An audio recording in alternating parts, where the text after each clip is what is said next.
The bell shrieked, signaling the end of class. The moment Professor Evelyn stepped out, the lecture hall erupted in a wave of relieved chatter, the tension draining from the room like air from a balloon. By all accounts, Professor Evelyn, young, beautiful, brilliant, should have been the most popular instructor at Blackwood Academy. The reality was the exact opposite. Most students were terrified of her. After today's class, Leo understood why. He'd just been treated to her other side, the strict, cold, unforgiving academic. His thoughts a tangled mess. He walked to her office and knocked softly on the heavy oak door. "Enter," a cool voice commanded. He pushed the door open. The office was just as he remembered. Floor-to-ceiling bookshelves, the heavy velvet curtains drawn halfway, plunging the room into shadow. Before Leo could finish, a hand shot out from the dimness, grabbing his arm and yanking him inside. Professor Evelyn's strength was shocking. He stumbled forward, off balance, as she pulled him into an embrace and slammed him back against the door. The back of his head cracked against the wood with a dull thud. "Professor Evelyn, what are you doing?" Leo stared at her, stunned. She seemed to have lost all composure. Her face buried itself in the crook of his neck, and she inhaled his scent with a greedy, desperate breath. Her formidable chest pressed firmly against his, and that familiar, intoxicating fragrance enveloped him. Evelyn Affinity, 68 description, a connoisseur of beauty, currently captivated by Leo Sterling's smile. "I've missed you," she murmured, her voice muffled against his skin. 3 whole days. Did my little Leo miss his teacher? She stayed like that for a long moment before finally lifting her head, her emerald eyes locking onto his. Leo looked helplessly into those eyes, so close he could see the flecks of gold within the green. He saw an affection so intense it bordered on obsession. It was a look that terrified him. Helena had been a harsh lesson in the dangers of that kind of gaze. Getting close to Professor Evelyn had been a desperate move for survival. But now it was clear he'd just traded one danger for another. He really didn't want to be the object of affection for these powerful, bizarre anomalies. It was going to get him killed. For real this time. "I did, of course I did," Leo said, trying to squirm out of her grasp. "But, Professor, as much as I missed you, could you maybe let me go first?" "Don't be shy," she whispered, her lips brushing against his ear. "Do you remember what I said to you in class?" Her tone was a seductive, dangerous purr. Pinned against the door, her body flush against his, Leo felt an unwelcome stirring. His mind, however, was fighting a desperate battle for control. He played dumb. "I don't remember." Evelyn's gaze darkened as she watched him, his face flushed red, his struggles only making him look more appealing. "Come to my house tonight." The invitation hung in the air again. And again, Leo shook his head. "I can't." The atmosphere froze. A dangerous glint appeared in Evelyn's eyes. "Why not? Is it because of that sister of yours?" She released her hold, but kept her arms braced on the door on either side of his head, trapping him. "What does that monster have that I don't? My looks, my poise, or—" She grabbed his right arm and pressed his hand firmly against the magnificent curve of her breast. His arm, still aching from his previous injuries, was trapped. He couldn't pull it away, forced to endure her wicked little game. The surreal combination of a softness that defied belief and the dull throb of pain from his wound was an experience beyond words. "Well," Leo managed a pained smile on his face, "to be fair, yours are definitely bigger." "Aren't they?" She laughed, a note of pride in her voice. "That's not really the point," he said, his smile turning weary. "You don't understand my situation at home. If we keep this up, I think I might actually die." "You're that scared of your sister?" Leo nodded grimly. Evelyn frowned. It's that serious? She actually wants to kill you." "You saw what happened that day," Leo said bitterly. But Evelyn had never imagined that Leo's monster sister was quite that insane. She'd assumed the scene in the basement was some kind of twisted punishment game between a couple, BDSM at its most extreme. Even dismemberment was within her realm of understanding. New Haven had its share of deviance, but she never thought Helena genuinely wanted Leo dead. "You told me you were the one who saved that monster, that you raised her. For her to do this, isn't that the height of ingratitude?" She still seemed unable to believe it, reaching out to touch his forehead as if checking for a fever. "You poor thing, you must have been terrified. She was probably just threatening you." "It's real, Professor." Leo was ready to swear an oath. "She will kill me. For real." He'd already died at her hands several times. He knew better than anyone. Too bad Evelyn couldn't see the resets. Every time he died, the timeline snapped back to the last save point, a history only he remembered. "Is that so?" Seeing the absolute seriousness on his face, Evelyn's curiosity was suddenly intensely piqued. Your little monster must be completely obsessed, unable to stand the sight of you with another woman. I'm dying to know what kind of unforgettable history you two share. Her fingers gently traced the line of his jaw, a strange light dancing in her eyes. A monster for a sister. And you, a mystic yourself, capable of creating potions I've never even seen before. I've looked into your history from 4 years ago, you know. Your name always seems to pop up in incidents involving mysterious forces. Her gaze intensified. I just find you more and more fascinating, Leo. Leo met her eyes, his expression grave. Curiosity can be fatal. It's like the warning you gave me about magic, he continued. Getting close to me brings death and destruction. Anyone who gets involved is doomed. He sighed. So, let's just end this. It won't end well for either of us. Silence stretched between them. For a moment, Leo thought he'd actually gotten through to her. Then she burst out laughing. She covered her mouth, her shoulders shaking with mirth. What's so funny? Leo frowned. It took her a while to stop. Wiping a tear from her eye, she pointed to a nearby bookshelf. Third row, second book from the left. There's a line in some cheesy old romance novel that's identical to that last thing you said. Leo stared at her, exasperated. Was she mocking him? Oh, come on, she said, wrapping her arms around him again, this time with a possessive strength. You've seen what I can do. What is there to be afraid of? She scoffed at the thought of his sister. Your teacher can't be killed. Killing me only makes me stronger. It's a gift of my bloodline. I'd actually love to go a few rounds with her, and if you're really that scared. A seductive smile played on her lips as she issued the invitation one last time. You can come live with me. In my house, I make the rules. No one would dare try anything. How do we get back to this topic? Leo was speechless. It felt like every conversation was a calculated effort to lure him back to her place. She was a professor, for God's sake. Seducing a student. What was the world coming to? Still, he managed a grateful smile. He was about to refuse again when a series of sharp, urgent knocks echoed from the door he was leaning against. A chaotic clamor of voices followed from the hallway. It sounded like a crowd. Leo, Sterling, and Professor Evelyn in there. A man's voice called out. Evelyn released him, and they both looked at the door in confusion. Open up, please. New Haven Police Department. NHPD? Leo and Evelyn exchanged a bewildered glance. Why would the police be looking for them? Was it because of the fight at the old house 3 days ago? But Leo was sure that incident hadn't attracted any official attention.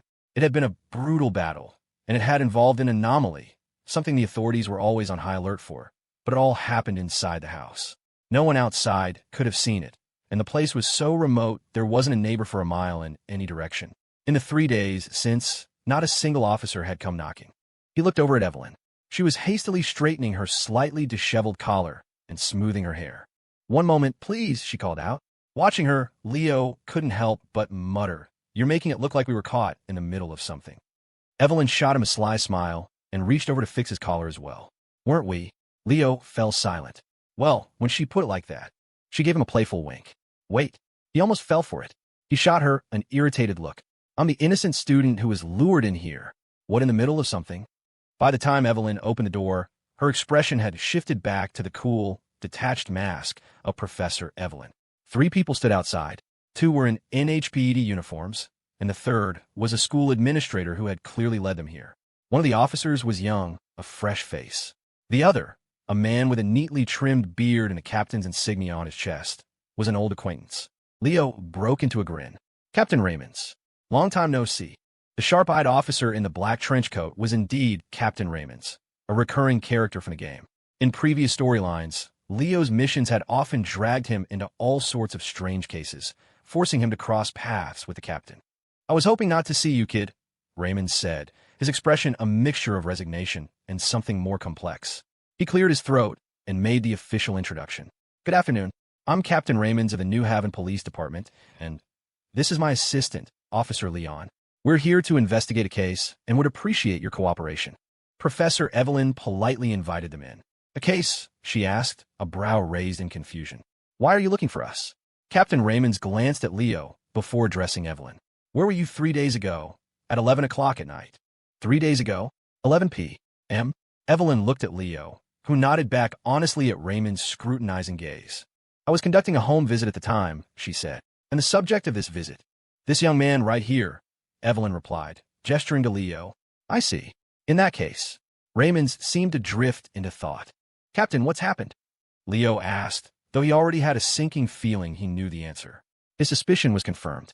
It was about the campus disappearance case. 3 nights ago, a junior from your academy went missing shortly after leaving campus, Raymond said with a deep sigh. We suspect she's already dead. This is the 5th disappearance recently. 5 cases in a row. Leo's mind raced. So much had happened while he'd been fighting for his life. And 3 nights ago, that was precisely when Helena had him locked in the basement. Captain, can you give me the details of the case? Leo asked, his expression turning serious. How do you know she disappeared at 11? How did you narrow the time of the crime down so precisely? And I need the information on the other 4 victims as well. Captain Raymond nodded and looked to his assistant. Officer Leon, who had been diligently taking notes, looked up with a baffled expression. Captain, you're going to... He protested. Sir, this is internal police information. We can't just leak it to a civilian. Especially... The young officer's eyes darted toward Leo. A student. Don't worry. He's an old friend of mine, Raymond said with a weary smile. And though I hate to admit it, seeing him usually means trouble. The kid is trustworthy. Leo shrugged, looking even more put upon than the captain. I could say the same about you. Seeing you is never a good sign. But, sir, the young officer, a stickler for the rules, was still hesitant. Raymond didn't get angry. He simply walked over and leaned in close to his assistant's ear. Remember the Blackwater case? The abandoned factory incident? The young officer nodded, confused. Yes, sir. Raymond glanced at Leo. Including those 2, he's been involved in several bizarre cases that have been officially covered up, cases that could never be made public. And in one way or another, he's helped me. Doesn't that make him more of a suspect? Leon's eyes widened. What kind of person constantly found themselves in the middle of terrifying crime scenes? It would be stranger if he wasn't a suspect. Hey, are you guys whispering about me over there? Leo called out. Raymond ignored him and continued speaking into the young officer's ear. You probably won't believe this, but it's the truth. He has zero connection to crimes. He's clean. Just think of him as a weirdo who's into this stuff. The young officer looked at Leo's casual, almost flippant posture and was completely bewildered. There are people like that. Besides, Raymond added, did you forget what you just wrote down? They both have alibis for each other. I know where the kid lives. It's in the West End, miles from the crime scene. He couldn't have done it. Oh, right. Leon finally relaxed. If he was an old acquaintance of the captain's and had a solid alibi, then he was okay. He finally took out the case file he was carrying and handed it to Leo. Leo sat down in Evelyn's office chair and began to read through the file. The missing girl wasn't a dorm resident. The place she disappeared was a small alley not far from campus. Someone had heard her cry for help around 11 o'clock. The reason she was leaving campus so late was final season. She'd been living in the library. Blackwood's library extended its hours during this time of year based on student demand, staying open until around 10:30. He couldn't believe this diligent upperclassman, just trying not to fail her exams, had met such a fate. Just goes to show, Leo thought grimly, if you value your life, stay away from studying. After reading the poor girl's file, Leo flipped through the records of the other victims. They were a mix of male and female students for various years. The frustrating part was that, aside from being Blackwood students, they had no connection to each other. They didn't run in the same circles, had no shared classes, nothing.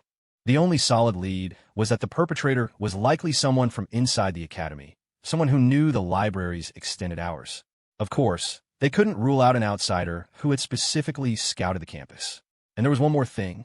Given his and Captain Raymond's shared talent for attracting anomalous entities, and the fact that this was the first chapter after a major game update, the odds that the killer was an anomaly with inscrutable powers were extremely high. It would explain how they could kill without a sound, without a trace, leaving the police completely stumped. For some reason, an image of Helena's face flashed in his mind. I remember Evelyn leaned in and whispered in his ear, after you passed out, she locked you in the basement, and you were unconscious. Before our confrontation, where was she? What was she doing? Leo turned his head slightly, meeting her emerald eyes. You think Helena did it? It's just a suspicion. She glanced at the 2 officers before lowering her voice. After all, during this period, she's the only one who knows the school well and has a strong motive. Didn't you also say she gets hostile towards any female classmates who get close to you? Evelyn casually flipped through the file in Leo's hands. Do you know any of these victims? Leo shook his head. No, I don't know any of them. He also had his reservations about her theory. While Helena had been his first suspect too, he couldn't figure out her motive. Besides, they had been together constantly during that time, even sleeping in the same room. She couldn't have just snuck out while he was asleep, killed someone, and come back, right? She was crazy, sure, but not serial killer crazy. It seems you still trust that monster sister of yours quite a bit. Evelyn pouted, a flicker of jealousy in her expression when Leo showed no reaction. Business is business, Leo said, trying to present the facts. Look at the time this guy disappeared and this girl. Helena was with me then. While they were whispering, the two officers were getting restless. Are you done with the file? Any thoughts? Captain Raymond's asked, sounding hopeful that Leo might have spotted a new lead. Leo shook his head. Nothing. All right then. Raymond sighed and checked his pocket watch. It's getting late. We should be heading back. As he spoke, Officer Leon stepped forward to retrieve the file from Leo. The two of them walked the officers to the door. Just before leaving, Raymond's turned back. He leaned in close to Leo's ear and asked in a low, secretive voice, have you run into anything unusual lately? Anomalies, mystic forces, black magic. That kind of thing. He gave Leo a knowing look. You know what I mean? It was a silent understanding between them. Leo knew exactly what he was asking. They had dealt with too many bizarre, inexplicable events together in the past. It was only natural for Raymond to suspect something otherworldly was at play, and Leo was his go-to expert. Anomalies, huh? Leo thought, glancing nonchalantly at Evelyn. He had definitely seen one. The woman standing right in front of him was some kind of bizarre creature. Add Helena to the mix, and that made two. He had a real knack for attracting them. But out loud, he just smiled dishonestly. Haven't seen a thing. I see, Raymond said, a hint of disappointment in his voice. Well, if you find any new leads, be sure to contact me immediately. His expression was stern. Leo nodded. After saying their goodbyes, the two officers pushed open the door and left. But as they walked down the hall and rounded a corner, Officer Leon quickly looked around. Seeing no one was eavesdropping, he couldn't hold back his confusion any longer. Captain, why are you so interested in that student? He asked, completely baffled. For what you said, he's just some curious kid who likes chasing after mysteries, right? He's not a real detective. I don't see anything special about him. To his surprise, Captain Raymond just shook his head and chuckled. Captain, Leon looked at him, confused. Raymond gave him a meaningful smile. You're still young. Do you really think he's just some ordinary person? Raymond's expression turned serious. To survive so many bizarre incidents that even I wouldn't dare get too involved in, is unbelievable in itself. Remember those official BSI agents in the secure ward? You remember what they're like now, don't you? The thought of those lunatics in the asylum, their bodies, behaviors, and minds warped by constant exposure to mystic forces, made Leon shudder involuntarily. I remember. Now think back to Leo's condition, Raymond prompted. Leon's mouth hung open, a look of dawning comprehension on his face. It's better not to dig too deep into some things, Raymond said, patting the young officer's shoulder. He's not someone you can afford to mess with. From now on, when you're analyzing a situation, you need to think about the bigger picture. Otherwise, if you get yourself killed, I'll have to find my 7th assistant. Leon's heart went cold. 7th assistant? That meant 5 rookies under the captain's command had died before him. That was terrifying. If he'd known that, he never would have requested a transfer to the city to become Captain Raymond's assistant. He felt like crying. Suddenly, he remembered what a retired old cop had told him. New Haven is a city with deep waters. Very deep. After seeing his old friend Captain Raymond's off, a notification suddenly popped up in Leo's mind. Chapter 1. The Ghost of Blackwood Academy Save Point updated. Magitech Division, Class A Advisor's Office respawns remaining. May 5th, a wave of relief washed over Leo. An updated save point meant he had finally survived the long, arduous first level. The shadow of Helena still loomed, but at least he had a few more lives to spare. The joy was so overwhelming that even Evelyn noticed. What are you smiling about? She asked, looking at him curiously. Nothing, just thinking of something happy, Leo said, shaking his head without explaining. Not going to share with your teacher? Evelyn feigned a pout, looking heartbroken. Kids these days always have their secrets, sigh. Seeing her overly dramatic act, Leo couldn't help but laugh. I was just pondering one of life's 3 great questions. What's for dinner tonight? And I think I'm on the verge of a breakthrough. Such a smartass. If you don't want to say, just say so, she huffed. It's true. Leo lied without batting an eye. Tonight, I'm having the legendary world-renowned delicacy, a Jell-O mold with floating hot dogs. Evelyn didn't want to banter. She leaned in conspiratorially. From your conversation with the captain, it sounds like you're going to help him investigate this case. Leo nodded. That was exactly his plan. The reward for this chapter was +10 to any attribute and a random high-tier item. He wasn't about to miss out. You really have no fear of death. I wonder how you developed that personality. Evelyn muttered under her breath. That monster sister of yours is still watching you, you know. Leo just gave a wry smile. She had no idea. It was precisely because of the threat from Helena that he had to do everything in his power to get stronger. Since you want to investigate this, I might have a lead for you, she said, her expression suddenly turning serious. She went back to her desk and began rummaging through a cabinet. Leo watched curiously as she finally pulled out a stack of old newspapers. The headline screamed at him in bold print. Mysterious cult surfaces, ritual sacrifice, summoning an evil god, death cult active in city's underbelly. Incompetent police clueless. It was about a death cult that had emerged recently, operating in the city's lower districts. They used kidnapping, drugs, and other methods to capture people for live sacrifices. Their methods were brutal, and they were having a significant negative impact on society. I've been following this case myself, Evelyn said. When I heard about the student disappearances, I immediately made a connection. The methods are similar, kidnapping lone victims with little ability to resist. What do you think? Leo was silent for a long moment, carefully studying the information in the articles. It's a possibility, he said slowly, but we need more evidence. There are too few leads right now. Mulling it over, he gathered the newspapers, planning to take them back with him. You don't mind, do you, Professor? Take them, she said with a wave of her hand. Just let me know if you find anything. Leo smiled and was about to say goodbye when Evelyn's gaze lingered on him. You know, she murmured, this wasn't why I asked you to come here in the first place. Those cops, so annoying. Seeing her obviously disappointed expression, Leo couldn't help but grin. He was eternally grateful to Captain Raymond's. If they hadn't burst in, he had no idea how he would have handled the professor, who looked like she wanted to devour him whole. It was only then that a question that had been nagging him for a while resurfaced. He gave Professor Evelyn a slow, deliberate, once-over. So, commando or not? His first day back on campus passed uneventfully. The final bell rang, and Leo boarded a steam bus near the school, getting off at a crossroads in the West End. The old house was a good distance from the academy, requiring him to transfer to another bus line to get home. While waiting, he idly scanned his surroundings, and his eyes landed on something in the window of a corner shop. A teddy bear, nearly half his height, sat quietly on display. On impulse, Leo walked over, pulled out his wallet, and bought the stuffed animal. On the next bus, a few young couples kept stealing glances at him, a grown man cradling a giant teddy bear. They'd whisper to each other and then burst into giggles. Leo shot them a glare. What are you looking at? A guy can't buy a stuffed animal. It's not even for me. The truth was, he'd want to buy a toy like this for Helena for a long time, seeing it was just a coincidence. But the trust between them had likely been shattered after the fight 3 days ago. Now, Helena probably just wanted him dead. This gift was pointless. Leo stared into the bear's glass eyes and sighed. A gift he could never give. Maybe it was just to soothe his own guilt. Back at the old house, Leo placed the teddy bear on the sofa and started preparing dinner for one. There was no legendary Jell-O mold, of course. That was just a line for the professor. He silently chewed on a vegetable salad that tasted like cardboard. As he ate, he started to feel that something was off. The atmosphere in the room felt wrong.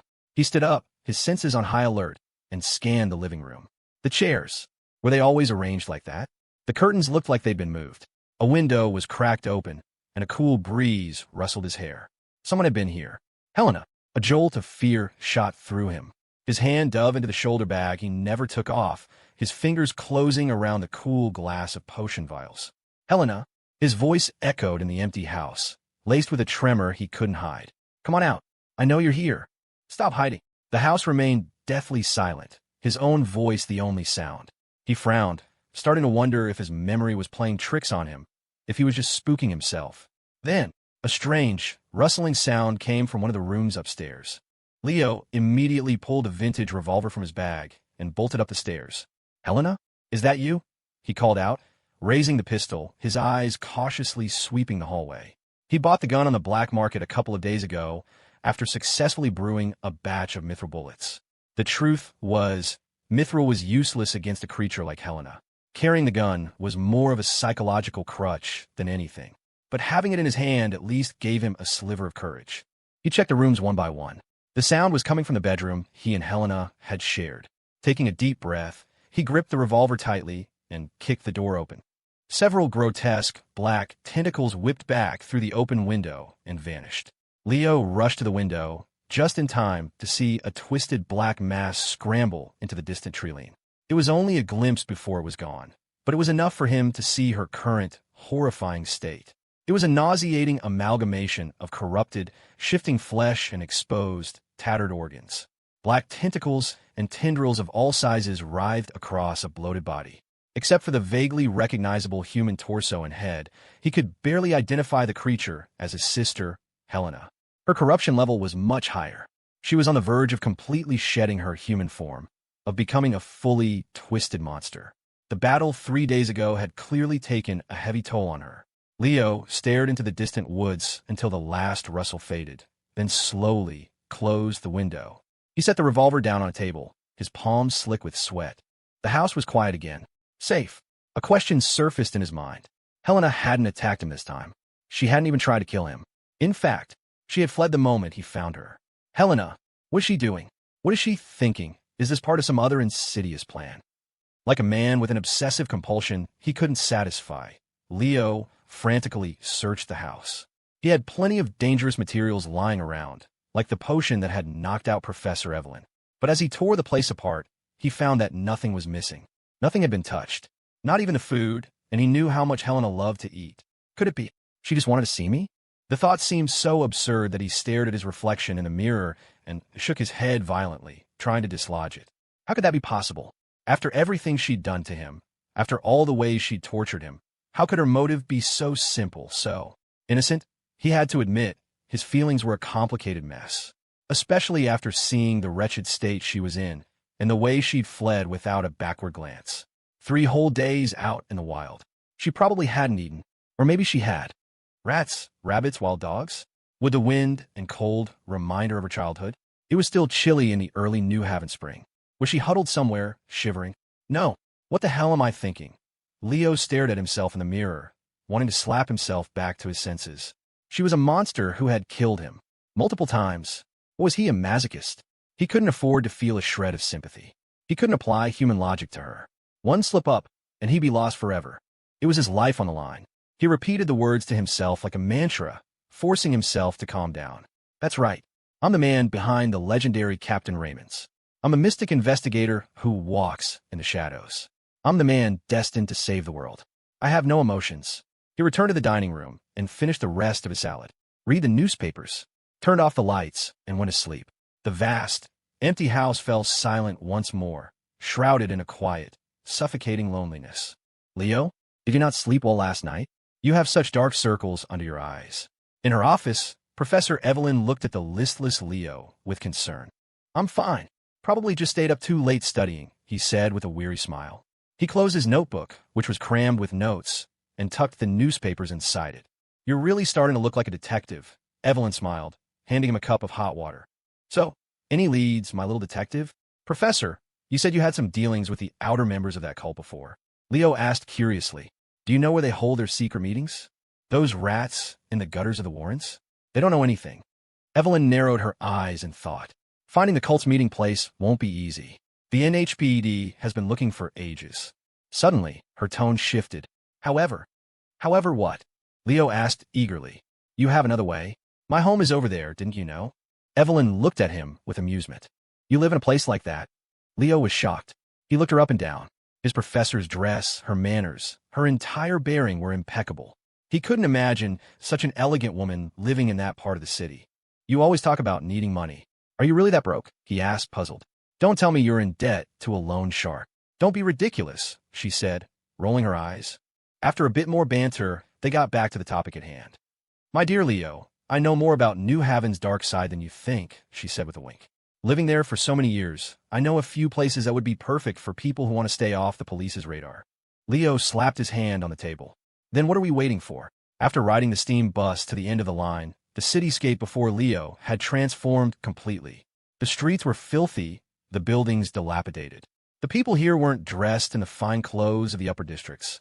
Many wore little more than rags. This was the old part of New Haven, situated downstream on the great river where the elevation dropped sharply.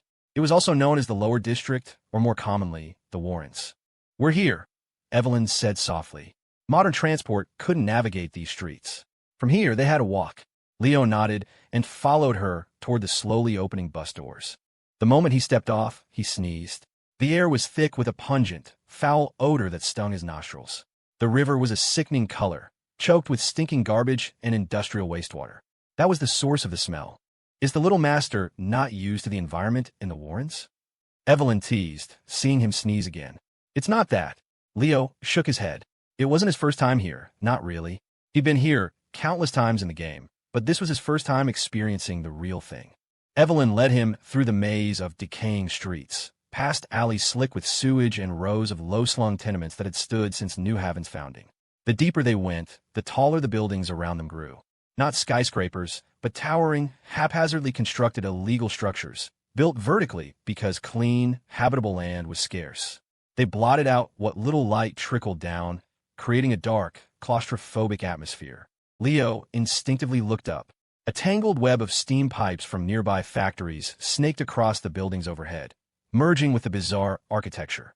As dusk settled, the dark, irregular silhouettes looked like a man-eating beast. This was the underbelly of New Haven, the city of steam, the place where all the filth from its prosperity and wealth collected. Gangs, drugs, murderers, and cultists ran rampant. It was a true cesspool. I really don't get it, Professor Evelyn, Leo muttered. You live in a place like this? Are you sure you're not hiding from massive debts? He looked at her elegant back, unable to reconcile her with this environment. He was even starting to imagine a tragic backstory for her. A wealthy heiress whose family fell from grace, now working hard to build a new life for herself in the slums. What nonsense are you thinking now? Evelyn playfully smacked him on the back of the head. I'm just curious, he said with a grin. Evelyn met his eyes, then sighed softly. It's complicated. I'll tell you about it someday. Since she wasn't willing to talk, Leo didn't press. He changed the subject back to the cult they were investigating. This cult meets in such a hard-to-find place. No wonder the police haven't made any progress. I wonder what their goal is with all these live sacrifices, Evelyn mused. Don't tell me they're really trying to summon some evil god. That would be a problem. Leo followed her silently. He wasn't too worried about any evil gods. That kind of thing was usually just background lore. Besides, this was only the first chapter of the game update. There was no way they'd introduce a boss that high level. What he was worried about was something else entirely. At 8 o'clock, the narrow strip of sky above was pitch black. A cool wind whipped through the silent alley, making Leo, who was sweating from the long walk, shiver. He glanced back. The nearest street lamp was a distant glow. Professor Evelyn had led him to one of the most desolate corners of the Warrens. A moonless night, a deserted alley. The perfect place for a murder. Are you tired? It's just a little further. Hang in there, Evelyn urged, noticing he was lagging behind. Hearing the impatience in her voice, Leo just grunted in response, but he didn't pick up his pace. He kept a steady, unhurried distance behind her. He watched as she began to walk faster, glancing back at him every few moments. Finally, he spoke. Actually, there's something I didn't tell you, Professor. What is it? It's about the analysis of the disappearance case. I had some theories, but they were too uncertain, so I didn't mention them at the time. Oh, that, Evelyn said, sounding uninterested. She slowed down, trying to walk beside him. But Leo deliberately slowed down too, maintaining the distance between them. So, what has our little detective found? She asked with a smile from ahead. A common thread. A common thread? She repeated. What is it? Leo smiled and slowly pulled his notebook from his shoulder bag. He took out several library cards with photos on them and held them up in the dim moonlight for her to see. These are Blackwood Academy library cards. Evelyn frowned. What's the use of these? I stumbled upon this yesterday after class. Actually, thanks to my dear desk mate, Chloe, Leo said with a grin. After the captain told me the missing girl had been spending all her time in the library, I got curious. I went there and, well, I stole her library card. My desk mate, she's not good for much, but she's got a great eye for people. She's a total sucker for a pretty face. She mentioned offhandedly that the missing girl was really beautiful, and what a shame it was. In that moment, something clicked, so I went back to Captain Raymond's and looked at all the victims' files again. And guess what? Leo fanned the 5 library cards out like a poker hand. Some of these 5 students went to the library recently, some didn't. That's not the key. The key is their looks. The poor victims. Not a single one of them was unattractive. You have to wonder, Professor, if the killer only targets good-looking people. Do you think the killer is also a sucker for a pretty face? At this, Evelyn finally stopped walking. She turned to face him, her expression shifting. Oh, that's an interesting theory. But that alone isn't enough, is it? She said, raising an eyebrow. The police are useless, but even they could have figured that out.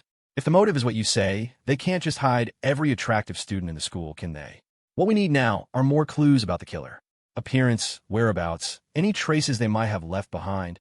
No, Leo said, smiling at her. The clues are sufficient. Sufficient? She asked, surprised. Leo studied her expression carefully. Her beautiful emerald eyes were filled with a convincing mix of surprise and confusion, as if she truly had no idea what he was talking about. And so, he mimicked the tone she had used once before. So ugly. I hate ugly things more than anything. He let the words hang in the air. Professor, Leo asked with a calm smile, how do I look to you? The alley was silent for a beat. Then, a stunning, seductive smile bloomed on Evelyn's face. Oh, my little Leo is very handsome, she purred. The most handsome boy I've ever seen. After she spoke, Evelyn's gaze never left him. In the dark alley, the last sliver of moonlight vanished behind the clouds, plunging them into absolute blackness. So, Professor, Leo said with a smile, what are you going to do to me now? Evelyn looked at him, her brow furrowed in feigned confusion. Leo, what are you talking about? I don't understand. Leo shook his head and let out a small, humorless laugh. You're a phenomenal actress, Professor. Almost as good as I am. It was a sincere compliment. The acting skills he'd honed between life and death could probably win him an Oscar. He stared into her eyes, continuing his analysis. From the moment you lured me to your office, you've been trying every trick in the book to get me to your house. You even used this so-called cult as an excuse, bringing out all those old newspapers for effect. Don't take me for a fool, Professor, Leo said, his smile unwavering. There are plenty of death cults in New Haven's underbelly, but they wouldn't be stupid enough to target students exclusively from a prestigious institution like Blackwood Academy. They might as well hang a sign on themselves. I see. Evelyn stared at him from across the alley, her voice tinged with disappointment. So you suspect me? You think I'm a killer? Her eyes grew moist, her voice choked with emotion. Paired with her beautiful face, her heartbroken expression was utterly convincing. I'm so disappointed, Leo. How would you think that of me? After I risked everything to save you. Professor Evelyn. Leo's expression was complicated. He was genuinely grateful to her. He was grateful that she had been willing to get her chest torn open to help him fight Helena. But what if that act of kindness wasn't so simple? What if it had an ulterior motive? Seeing the hesitation in his eyes, Evelyn pressed on. And Leo, have you forgotten what happened that night? I was at your house. Your monster sister knocked me out. When I woke up, we fought until the middle of the night. We made a huge commotion. I have an alibi, Leo. When that girl went missing, I wasn't anywhere near the school. So how could it have been me? Seeing her continued denials, Leo could only shake his head with a bitter smile. Because that was your goal all along. You came to my house for a home visit just to create an alibi for yourself. And it worked perfectly. After we corroborated each other's stories, you were cleared of suspicion by Captain Raymond's in an instant. You just never expected that the visit would go so far off script. And you were forced to reveal your powers, your identity as an anomaly. So much for the gentle, caring professor, Leo thought wryly. I guess that only exists in fantasies. Listening to his explanation, Evelyn's expression was one of utter despair. My little detective, is your entire theory built on assumptions? You still can't prove I was there when the disappearances happened. Leo shook his head. Oh, I'll be able to prove it very soon. What? Leo's hand slowly reached for his bag, his face a mask of calm. Don't try to fool me, Professor. You can fool ordinary people, but I deal with anomalies all the time. Let me think. What exactly are you? A shape-shifting sprite? A ghoul? A night gaunt? None of those feel right. You have the ability to create duplicates, or maybe you can command lesser evil creatures. Let me think. Weapons made of blood. Blood magic? A confident smile spread across Leo's face as his hand closed around something inside his bag. You're a vampire noble. Evelyn's brow tightened. The hurt and disappointed look on her face finally gave way to something else. Did I get right, Professor? Leo asked, his eyes locked on hers, his hand finally gripping the cool metal of his revolver. Oh, Leo. Suddenly, a slow, predatory smile spread across her lips. Her eyes danced with a strange, feverish light. You're so clever, Leo. I like you more and more. From the very first moment I saw you, I knew I had to have you. And then, after you gave me that smile, Evelyn's laughter was breathless, ecstatic. I was completely lost. How could a boy so beautiful, so perfectly matching my fantasies, possibly exist? Oh, my dear Leo. Her whole body was trembling, the fire in her eyes threatening to consume him. I'm going to make you mine. As she spoke, the thick, coppery smell of blood exploded in the narrow alley. Her figure vanished in an instant, a red blur moving like lightning. A bullet slammed into the wall behind where she had been standing, striking sparks that ricocheted into the darkness. Leo's revolver had missed. He gripped the gun, his eyes scanning the shadows, his finger tense on the trigger. Evelyn's voice echoed from the darkness. "Did you really think you could kill me with that thing?" she taunted. Leo remained calm, letting out a short laugh of his own. "Times have changed, Professor." "Huh, fool." The words had barely left her mouth when a sound erupted behind him. The faint moonlight broke through the clouds again. In his peripheral vision, Leo saw a long, thin shadow loom over him on the wall to his right. Its claws were like those of a beast, poised to tear him apart. Leo spun around and fired without hesitation. Gunpowder flashed, and a silver bullet, glowing with a faint, mystical light, flew through the air. The creature behind him let out a piercing shriek as the bullet hit its mark. Leo finally got a clear look at it. It had a vaguely human shape, but its body was pitch black, like a charred corpse, and it was shrouded in a strange, bloody mist. After taking a bullet to the head, its jaw dropped open, revealing a mouth full of sharp, needle-like teeth. The bullet hole in its forehead sizzled and dissolved, emitting the smell of burnt flesh. Mithril bullet forged from pure mithril and engraved with exorcism runes. Has a special suppressive effect against vampires and werewolves. Effect diminishes based on target's level. This was the gift he had prepared especially for Professor Evelyn. The moment he suspected she was a vampire, the mithril bullets had found their purpose. The first shot had been spent on her blood thrall. A blood thrall, a vampire servant, created by turning a human. This must have been how Evelyn had created her perfect alibi. The thrall continued to shriek as the burning wound spread, until half of its head looked like it had been melted off. It then collapsed to the ground, as stiff as a corpse. After Leo efficiently dispatched the blood thrall, a light chuckle echoed from the depths of the dark alley. Mithril weapons? Really? It seems my little Leo came well prepared.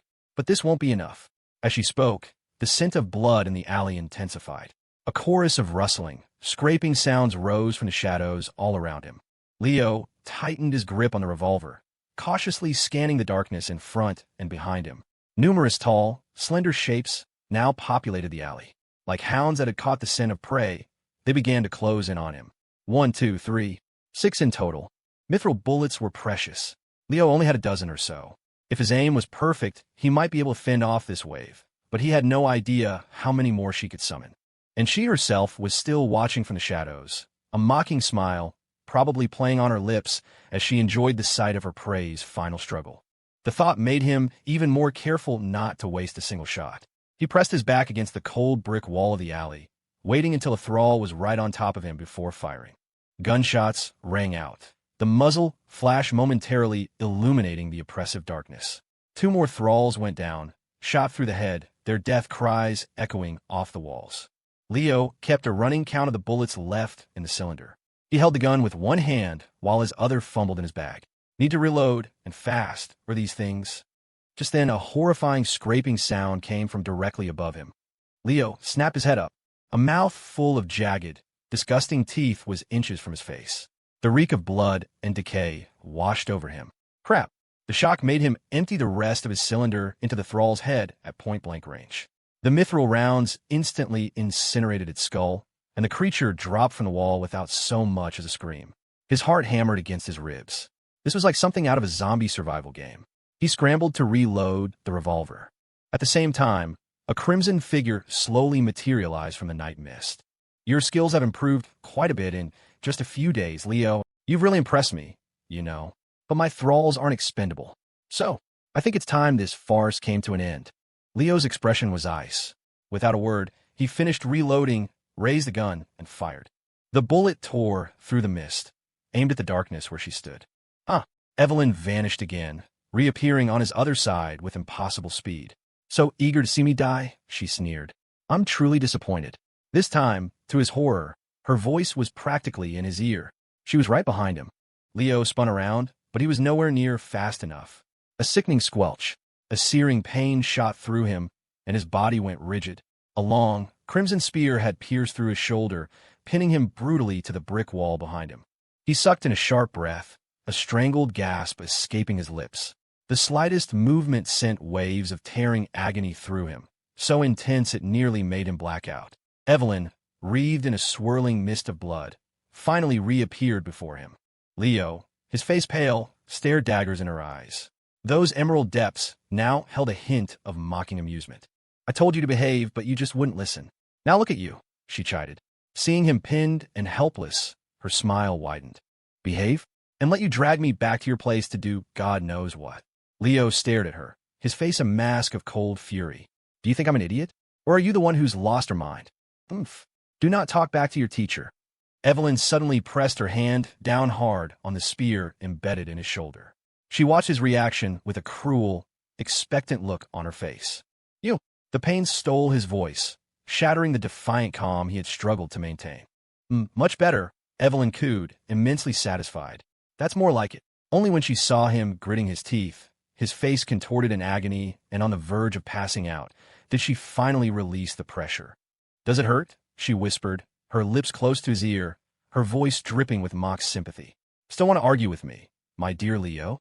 He hung his head, large beads of sweat rolling down his face, mixing with trickles of blood before dripping to the grimy pavement below. Evelyn stroked his cheek with a pitying touch. There, come home with me. Be a good boy, and I'll stop torturing you." Leo, his head still bowed, let out a low, hoarse chuckle. "Do I have a choice? Well, I have to ask for your consent, don't I? Otherwise, it would seem like I was forcing my student. That wouldn't be very proper now, would it?" Leo remained silent.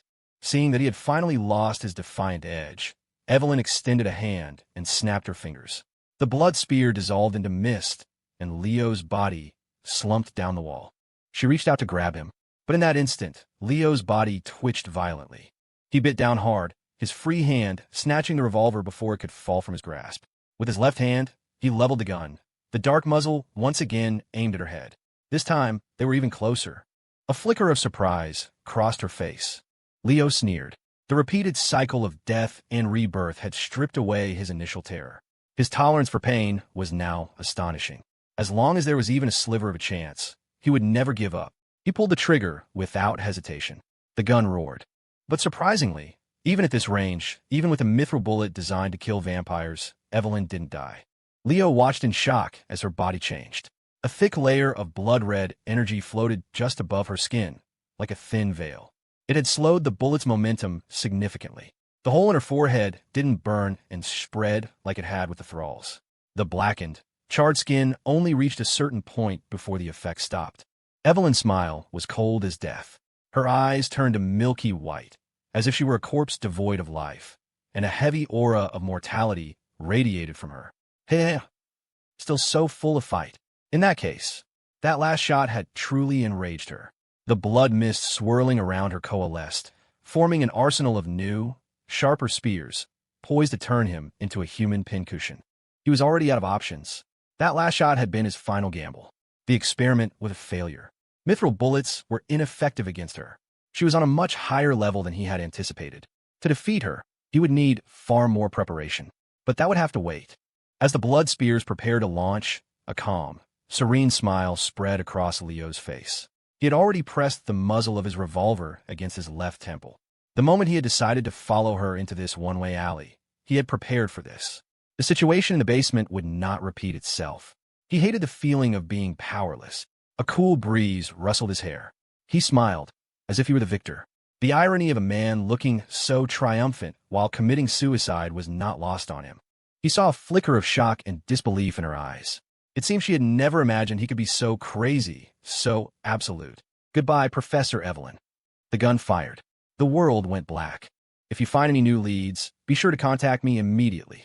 After speaking, Captain Raymonds glanced at Leo one last time before leaving the office with his assistant. Leo blinked, taking a moment to survey his surroundings. He was back in the office, 2 days in the past. His mind felt hazy. This time, he didn't wave goodbye to the captain. His brain was playing a frantic slideshow of the events from just seconds ago. The night, the alley, the putrid air of the Warrens, and that ghostly, blood-red shadow. Leo slowly turned to look behind him. The architect of all was staring at him, a hint of confusion in her eyes. Chapter 1. The Ghost of Blackwood Academy Save Point. Magitech Division, Class A Advisor's Office respawns remaining. April 5th, he touched his left temple with a wry smile. Shooting himself was definitely the most painless way to reset. Leo, what's wrong? Evelyn walked toward him, her expression concerned, and reached out a hand. Are you feeling unwell again? Leo stared at that slender, pale hand and instinctively wanted to recoil. But he suppressed the urge, allowing her to feel his forehead. I'm fine, he said with a forced smile. His gaze drifted past her to the half-drawn curtains and the dim office. He should have known. Her unnaturally pale skin, her aversion to sunlight, her terrifying regenerative abilities. They were all classic vampire traits. But her beautiful, gentle facade had made him subconsciously refuse to believe she could be the killer. Not until the evidence was undeniable. Looking at her now, his heart was a knot of complicated emotions. Disappointment. Betrayal. When Helena had been killing him over and over, his world had gone dark. Professor Evelyn had appeared like a ray of light. She was gentle, her emerald eyes always looking at him with a soft warmth. She cared about his well-being. She had made him feel a warmth he hadn't felt in a long time. But it was all a lie. Every bit of her gentleness had an ulterior motive. She was deceiving him. You're not fine, Evelyn said, her tone reproachful. You look terrible. You're breaking out in a cold sweat. If you're not feeling well, you shouldn't be helping that captain with his case. Your health is more important. She was still lying to him, even now. In that moment, Leo finally understood the sense of loss Helena must have felt. It was true. You can never truly understand someone's pain until it happens to you. Really, Professor, I'm fine. It's an old problem, you know that, he said, hiding the bitterness in his heart behind a fake smile. He walked to the desk and once again emphatically stated his intention to see the case through to the end. He didn't need her false kindness. He needed power. You're so stubborn, Evelyn said with a helpless expression. But she still went to her desk and rummaged through the cabinet, pulling out the same stack of old newspapers meant to misdirect him. Since you're so determined to investigate, I might have a lead for you. Oh, really? I've been following this case, and the student disappearances made me think of this cult, she said, repeating her lines from the previous timeline, explaining the similarities. Leo pretended to flip through the newspapers, his expression growing more and more serious. Then, as if struck by a sudden realization, he put on a look of utter shock. His performance did not go unnoticed. This time, knowing the truth, he could see the subtle, triumphant smirk behind her feigned concern. A chill ran down his spine. With his prodding, Evelyn once again steered the suspicion toward the cult. Leo then eagerly suggested they investigate the Warrens, and they agreed to meet at the school gate after class the next day. Then he smiled, said his goodbyes, and left her office. The next day, during the last period before school let out, Leo asked the professor for an early dismissal and hurried out of the classroom. He didn't go to the school gate to wait for Evelyn as planned. Instead, he walked past the gate and slipped into a coffee shop on the corner. It wasn't peak hours, so the shop was mostly empty. Leo went straight to the second floor. In a corner booth, Captain Raymond's was already waiting. You're finally here, Raymond said, cautiously glancing out the window. Seeing that Leo hadn't been followed, he got straight to the point. Are you absolutely sure your professor, Evelyn, is the killer in the campus disappearance case? 100%, Leo said, sitting across from him. He noticed two mysterious men sitting in the booth behind the captain. Their clothes and demeanor were so out of place that they immediately caught his attention. But I checked her file. Her record is spotless. And Raymond's looked utterly perplexed. She's young, beautiful, popular, and a rising star in her academic field. I just can't understand why she would do something like this. There's a lot you don't understand, Leo thought, looking at him. If you could spot a bad guy just by looking at their resume, you wouldn't be a hard-working, underpaid captain in the East Precinct. You'd be the commissioner. You're right, Raymond's conceded, looking a bit embarrassed. She's an anomaly. We can't use normal logic. When faced with his young but trusted friend, he chose to believe him. Aren't you going to introduce your new friends? Leo asked, nodding toward the two men behind him. They were clearly with the captain, and Leo had a good idea of who they were. Oh, right, Raymond said quickly, since we're dealing with one of those things, normal police forces are useless. After you contacted me, I made an urgent call to the Bureau of Special Investigations. He made the introductions. These two are agents from the BSI. You can call this one the Wizard. The other is Gerard. I prefer it when people call me a hunter, the man named Gerard said with a smile, correcting the captain. Leo studied the man who called himself a hunter. He was tall, nearly 6.5 feet, dressed in a heavy tweed coat, and had an air of extreme confidence. Though he was always smiling, one look told you he wasn't someone to be trifled with. Hello, Mr. Hunter, Leo said, shaking his hand politely. Gerard's grip was like a vice. Leo had to look up at him. The man was built like a bear. Raymond's told me about your situation, Gerard said. Based on your description, your professor is likely a vampire noble, probably somewhere between a baron and a viscount in rank. Leo nodded. He'd heard of vampire hierarchies, but his main concern was whether these two could actually handle Evelyn. As if sensing his anxiety, Gerard grinned and patted the long, case-like object resting by his feet. It looked like it held a very long weapon, and Gerard seemed to have a lot of faith in it. Don't you worry, kid. I've killed more vampires than I can count. A mere baroness? She's not one of their high nobles. Nothing to worry about. His smile was rugged, meant to be reassuring, but his boastful words only made Leo more anxious. Seriously? He's planting a death flag right at the start. In the movies, this is the guy who dies in the first 5 minutes. Leo shot a skeptical glance at Captain Raymond's, his eyes practically screaming. Are you sure about these guys? Raymond's, as if on the same wavelength, blinked back. They're pros. Trust me. Leo doubtfully turned his attention to the other man.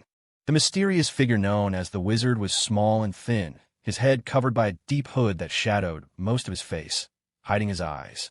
Having dealt with many dark things, Leo could tell from a single glance that this man radiated danger. He sat silently in the corner, saying nothing, but he seemed far more reliable than Gerard. The knot in Leo's stomach loosened slightly. He didn't know what these agents were capable of, but they were clearly powerful individuals. 2 against 1. The advantage is ours. Maybe. After saying his goodbyes, Leo returned to the school gate and waited quietly. As the bell rang and students flooded out, he saw Evelyn waving at him from the crowd. Plastering another fake smile on his face, he joined her, and together, they boarded the bus to the Warrens once more. Leo, hurry up. It's just a little further. At 8 o'clock, under a pitch-black sky, they were in the same familiar, seemingly endless alley. Noticing Leo lagging behind, Evelyn urged him on just like last time. I know. Despite his words, Leo's pace remained deliberately slow. It was a delicate balancing act, maintaining a safe distance without making her suspicious. For a boy, you're in terrible shape. Evelyn's tone grew impatient, and she kept looking back at him. This is prime time for the cult to meet. If you don't hurry, we'll miss them tonight. Faster. Leo grumbled under his breath. You're not in a hurry to catch any cultists. You're in a hurry for me to walk into your trap. So slow. Evelyn muttered to herself. So handsome, so perfect in every way, but his constitution is so weak. But that's fine. After this is all over, it won't matter anymore. She kept these last thoughts to herself. To avoid arousing the increasingly impatient Evelyn's suspicion, Leo had no choice but to close the distance slightly. As he walked, he subtly scanned his surroundings, wondering how he was going to slip away when the fighting started. He couldn't afford to get caught in the crossfire. He still didn't know what her true goal was, why she would go to such lengths to lure him here. It wasn't just to kill him. There had to be something else. But if all went well, he would never find out. The two walked on, one in front of the other, through the dark alley. When they reached a section flanked by towering, abandoned factories, Leo stopped. He noticed a tiny red dot glowing on the roof of a factory in the distance, and the faint smell of tobacco. Who's there? Evelyn's voice was sharp as she looked up. The air was still. Leo glanced at the spot. Someone was standing there, quietly smoking, as if they had been waiting for them. A surge of blood-red energy began to coalesce in Evelyn's hand, forming a long blade. Who is it? Stop hiding and show your cell. Before she could finish, her answer came in the form of a deafening gunshot. Evelyn's figure vanished in a flash. A crater the size of a dinner plate appeared where she had been standing, the force of the impact nearly punching through the entire building.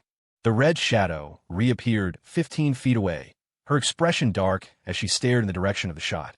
Under the faint moonlight on the factory roof, Gerard stood with a half-smoked cigarette dangling from his lips, a grin on his face. Fast, I'll give you that. And your blood magic is quite refined, he commented. I'd say Viscount level. In his hands was an absurdly long lever-action rifle. He looked down from his perch, his eyes like a hawk's, tracking the spot where the red shadow would reappear. A hunter, Evelyn sneered. In a single bound, she leaped nearly 10 feet into the air, her feet tapping lightly on a window ledge as her blood magic reformed. Gerard, completely unfazed by the rapidly closing vampire, expertly worked the lever, chambering another round. The bullet was at least twice the size of Leo's mithril bullets, and his rifle was a much higher caliber. As Evelyn zipped toward him, Gerard's hands became a blur, unleashing a torrent of continuous fire at her path. The gunshots were so loud they made Leo's ears ring. A furious cry from Evelyn echoed through the air. Several bullets had grazed her, leaving horrific burns on her skin. The hunter, Gerard, seemed to have completely predicted her teleportation pattern. Every time she materialized, a bullet was already there to greet her, narrowly missing a vital hit. Watching from his hiding spot in the dark corner, Leo was impressed. It's true what they say. Caliber is justice, and firepower is truth. He was practically drooling over the weapon. What man didn't love guns? He briefly considered getting one for himself, but that was a thought for later. Right now, he needed to escape. While the two were engaged in their aerial battle, Leo slipped away, melting into the labyrinth of factory buildings. He happened to run into Captain Raymond's and his young assistant, who were watching from the third floor of another building. Finally, this case that's been driving me crazy for weeks can finally be closed, Raymond said, clapping Leo on the shoulder. Thanks for the lead. After this is over, I'm going to sleep for a week, and then I'm buying you dinner. So, this is one of the legendary, most feared anomalies? She doesn't seem so tough, Officer Leon said, relaxing slightly as he saw the woman was clearly on the defensive. Leo looked at the two of them with a weary expression. It was never that simple. He knew how powerful she really was. I wouldn't be so sure, he said. You're just too nervous, Raymond reassured him. Gerard is a senior agent from the BSI. He's hunted down countless dangerous anomalies. And don't forget, our other friend hasn't even made his move yet. Let's just wait and see, Leo said, not wanting to jinx it. He had a bad feeling these two cops were celebrating prematurely. I don't think we'll have to, Leon said with a grin. Look, that vampire doesn't even have a chance to fight back. He didn't even finish his sentence. The three men in the factory suddenly felt a wave of unease wash over them. Why do I feel so weak all of a sudden? Leon asked, clenching and unclenching his fists. Leo also felt his own life force slowly, subtly draining away. This is bad, he exclaimed, remembering the ability Evelyn had used at his house. Wait, look, Leon shouted, pointing up. All three of them witnessed a stunning sight. Evelyn, who had been dodging and weaving between the rooftops, was suddenly enveloped in a thick, bloody mist. The mist spread rapidly, like a supernatural fog, obscuring the sky and concealing her advance. Gerard lost his target. He frowned, staring into the approaching blood cloud. Suddenly, the mist swirled and condensed into a swarm of blood-red arrows. Evelyn materialized from the fog like a phantom, a cold smile on her lips. She snapped her fingers. The blood arrows rained down from the sky, a torrential downpour of death, aimed directly at Gerard. His eyes went wide. The rain of blood arrows shot forth, a saturation attack that blanketed the entire factory roof. This was Evelyn's counter, as if to show the hunter what real firepower looked like. Gerard wasn't a sitting duck. His massive frame moved with surprising agility. He rolled and dodged before launching himself off the four-story rooftop. Phew, he made it. Officer Leon breathed, his heart in his throat. The agent had just jumped from that height and landed like it was nothing. His physical conditioning was incredible. He's finished, Leo said, shaking his head and stating it as a fact. Why? Leon asked, confused. Leo just shook his head again. The moment the hunter lost the high ground, his powerful weapon was useless. All Evelyn had to do was force him off that roof. The fight was decided the moment Gerard's first shot didn't kill her. And just as he predicted, once Gerard was on the complex terrain of the ground, the blood-red shadow descended upon him like a ghost. He was forced onto the defensive, but every time he turned to fire, Evelyn would vanish, using the maze of pipes and machinery to outmaneuver him. After a few frustrating exchanges, Gerard hadn't landed a single meaningful hit, while the relentless shadow drew closer and closer. The blood mist continued to spread, obscuring Gerard's vision. He finally stopped, his expression calm. He leveled his weapon, aiming at a specific point in the mist where he'd heard sound. A series of shots rang out, the firepower dispersing some of the mist and tearing apart several slender, black figures. Blood thralls. Seeing the dead creatures, Gerard seemed to realize something. He spun around, his pupils contracting. 30 feet away, a crimson blade was aimed directly at his chest, radiating pure, killing intent. Too fast. Even for a man with Gerard's superhuman reflexes, it was laughably slow against a vampire at close range. The 30 feet closed in an instant. He could see his own reflection in her cold eyes. But just as death was about to claim him, a bizarre sound emanated from the darkness. It was a rapid, garbled muttering, like a chorus of things that should not be, whispering and weeping from unseen corners. It was a sound that crawled under the skin and stuck there. An intense wave of psychic assault washed over the area. Gerard felt his scalp tingle and a wave of nausea rise in his throat. Evelyn's attack faltered. Her hand could no longer grip the blood blade, and her entire body trembled. That single moment of hesitation saved Gerard's life. A small, black-cloaked figure leaped out of the darkness, landing between them. "What took you so long?" Gerard gasped, clutching his mouth. "And it's another one of your indiscriminate attacks. Can't you give a warning next time?" Despite the discomfort, he was relieved to see his partner. "Looked like you had it under control," the mysterious wizard replied with a mocking smile. "I thought you could handle one vampire. Some people are so full of themselves, it's laughable." "All right, save the insults for later," Gerard said with a weary grin. "Let's just take care of her. She's more trouble than I expected." He didn't need to say another word. The wizard's shadowed gaze was already locked onto Evelyn. Realizing she was facing another formidable opponent, Evelyn's eyes turned to ice, and she began to retreat back into the blood mist. Up on their perch, Captain Raymond's and Officer Leon let out a collective sigh of relief, wiping sweat from their brows. Even from a distance, the psychic attack had hit them hard. As ordinary humans, they were far more susceptible. Leon was nearly incapacitated by the psychic assault, curled up and completely ignoring the battle below. "Captain, is this what you investigate all the time?" He whimpered on the verge of tears. "Can I request a transfer? I'm still young, I don't want to." "Shut up." Raymond's, his face pale, glared at him. "If you leave, where am I going to find a new assistant? The whole department is full of old-timers." Leo had a chuckle. The captain's meaning was clear. Everyone else in the department was smart enough to avoid his brand of trouble. He could only fool the new guys. Raymond's forced himself to focus on the fight below. With the two of them working together, this should be a sure thing. "Let's get ready to move in. Have all units been notified?" "Notified," Leon muttered miserably. Leo continued to watch the battle below. With the two agents working in tandem, the tide had indeed turned again.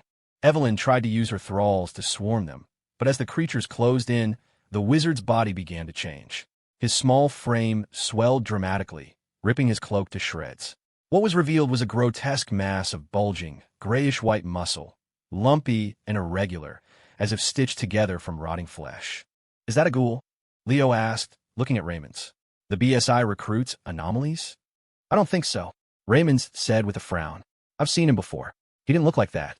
Didn't wear a hood either. I heard that after years of studying this stuff, he became not quite human anymore." Corruption and backlash, Leo understood. It was the price of wielding supernatural power. Magic in this world wasn't the colorful elemental spells of high fantasy. It was rot, implosion, curses, death, and resurrection. Things that sounded more like black magic. Now a half-man, half-monster, the wizard opened his foul-smelling maw and spewed a cloud of putrid black gas. The gas spread like a toxic miasma, corroding everything in its path. Plants withered, and even the brick walls developed ugly black stains. Black and red mist mingled. Seeing his chance, Gerard raised his rifle. A single shot into the volatile mix was all it took. Boom! The resulting explosion was like an ignited swamp. The blood mist instantly dissipated, and the numerous thralls hidden within were burned to blackened husks. With her cover gone, Evelyn was exposed. Leo noticed she was now a bloody mess, desperately dodging Gerard's bullets. She must have been severely injured, because she wasn't using her life-draining ability anymore. The blood aura around her was thinning, and she could no longer summon thralls. Her speed had noticeably decreased. Gerard tracked the fleeting shadow with his rifle, a victorious smile spreading across his face. The monstrous wizard leaped high into the air, landing squarely in Evelyn's path of escape. Trapped between them, she had nowhere left to run. This time, even the ever-cautious Leo thought it was over. But before he could even feel a sense of relief, the situation was upended once more. Under the moonlight, another blood-red shadow descended from the sky. To everyone's astonishment, it crashed down like a sledgehammer onto the wizard's massive head. The force of the blow was so great it drove the monster halfway into the ground, eliciting a pained, guttural roar. The sudden reversal of fortune left Gerard's smile frozen on his face. Leo's eyes widened. As the dust settled, he saw a woman standing on the wizard's back. She was dressed in an immaculate maid's uniform, her makeup flawless. She looked slightly older than Evelyn.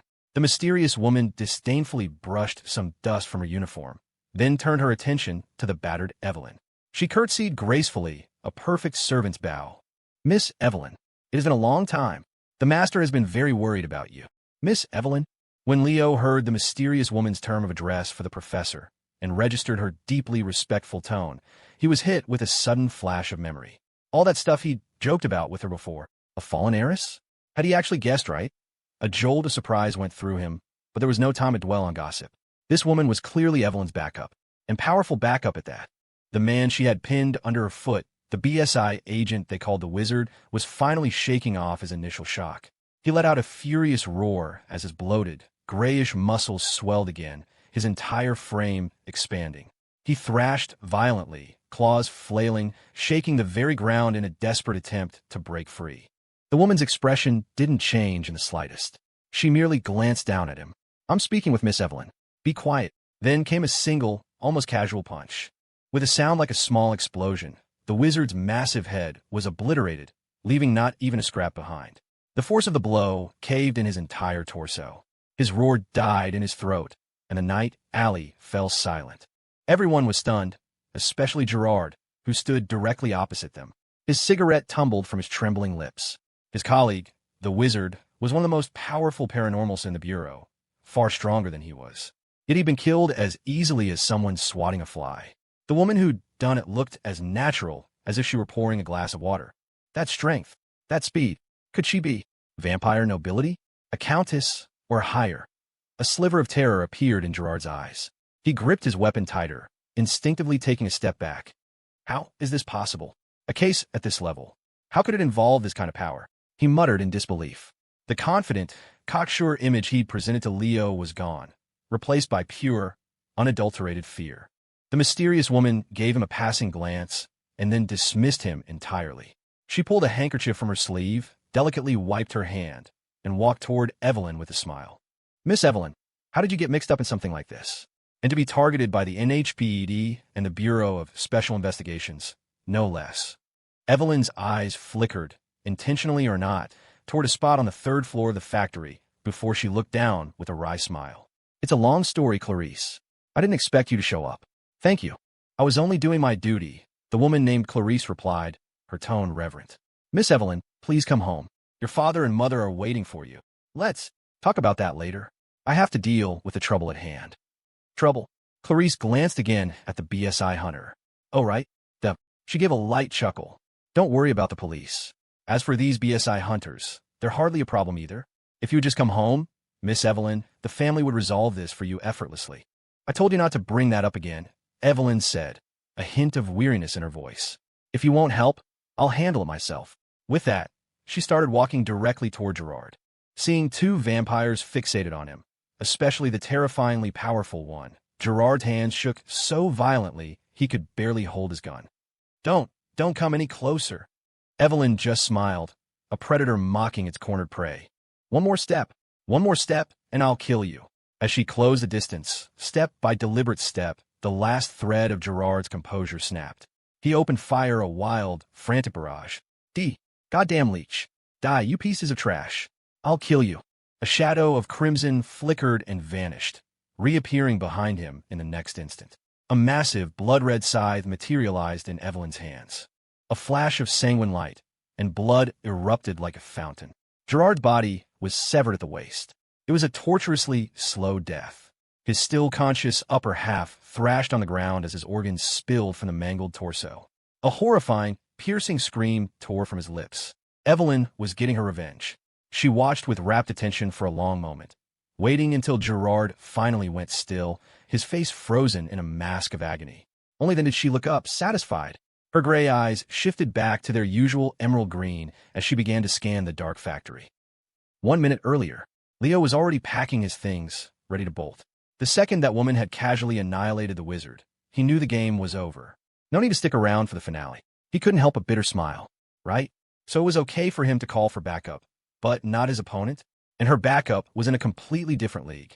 The two so-called paranormal powerhouses Captain Raymond's had vouched for couldn't even last a single round against that woman. His entire strategy of calling for help was officially dead in the water. Evelyn's status in her vampire family had to be incredibly high.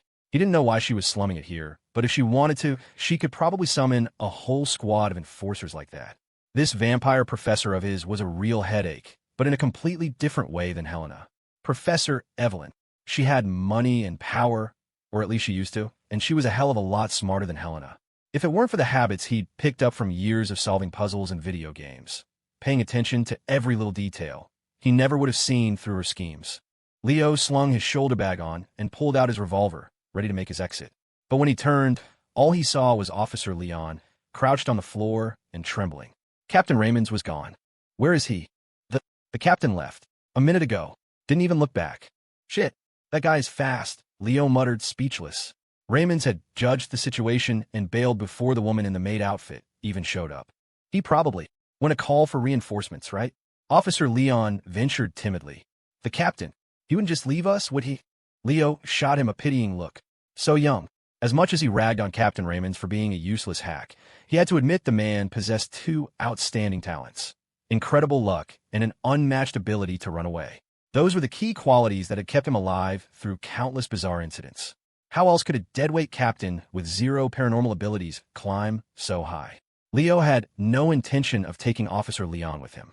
He gave a young cop one last look and then took off running. Behind him, he heard a dawning, mournful realization. Oh, I get it now, Leon whispered. Now I know how all the captain's previous assistants died. Leo sprinted through the dark, abandoned factory.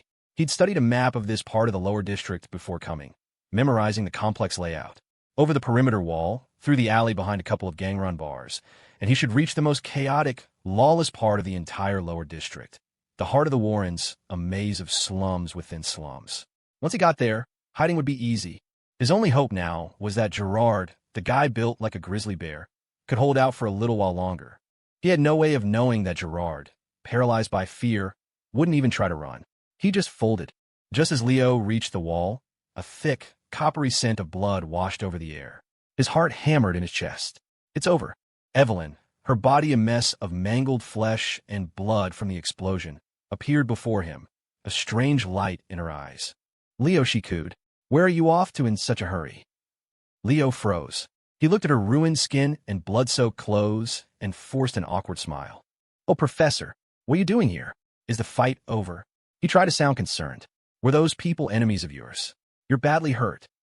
He made a show of reaching for a bandage, but Evelyn's hand shot out and clamped around his wrist like a vice. He couldn't move. Professor, he asked, feigning confusion. Evelyn didn't speak. She just stared into his eyes, as if trying to see straight through to his soul. Professor, what's... Miss Evelyn. At that moment, the woman in the housekeeper's uniform appeared. When she saw Leo, her voice was laced with surprise. Miss, is this the one you're so concerned about? He's a human? An ordinary human. Evelyn shot her an exasperated glare. What are you talking about? Concerned about? Clarice looked from her to Leo, who was frozen in place, not daring to move a muscle. You went to all this trouble to bring him here, even fighting those hunters for him. Don't tell me. You were just taking a student out for some sightseeing. So what if I was? Evelyn rolled her eyes. Don't lie to me. I know you far too well, Miss Evelyn, Clarice said with a knowing smile. Mind your own business. Evelyn's patience was wearing thin. She grabbed Leo's hand and tried to leave. I've left the family. You're not my housekeeper, and you certainly don't speak for my elders. Let's go. Leo found himself being helplessly dragged along by Evelyn, unable to resist. All the while, the woman who had casually punched the wizard's head into oblivion was staring daggers at him, her eyes full of resentment. What did I do to her? He wondered. This whole situation is bizarre. I'm the one who got kidnapped, not your precious Miss Evelyn. Seeing Evelyn about to leave, Clarice let out a cold laugh and her figure blurred.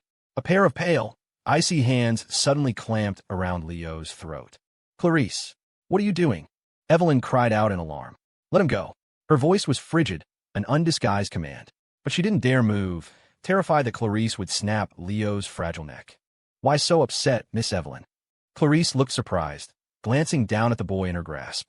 She studied him carefully, a second, more serious appraisal. Leo didn't have a clue what was going on in their heads. All he knew was that he couldn't breathe. The world was going dark. His last-ditch plan had always been to kill himself to trigger a reset, but suffocating to death was a hell of a way to go. Right now, he would have given anything for his little revolver.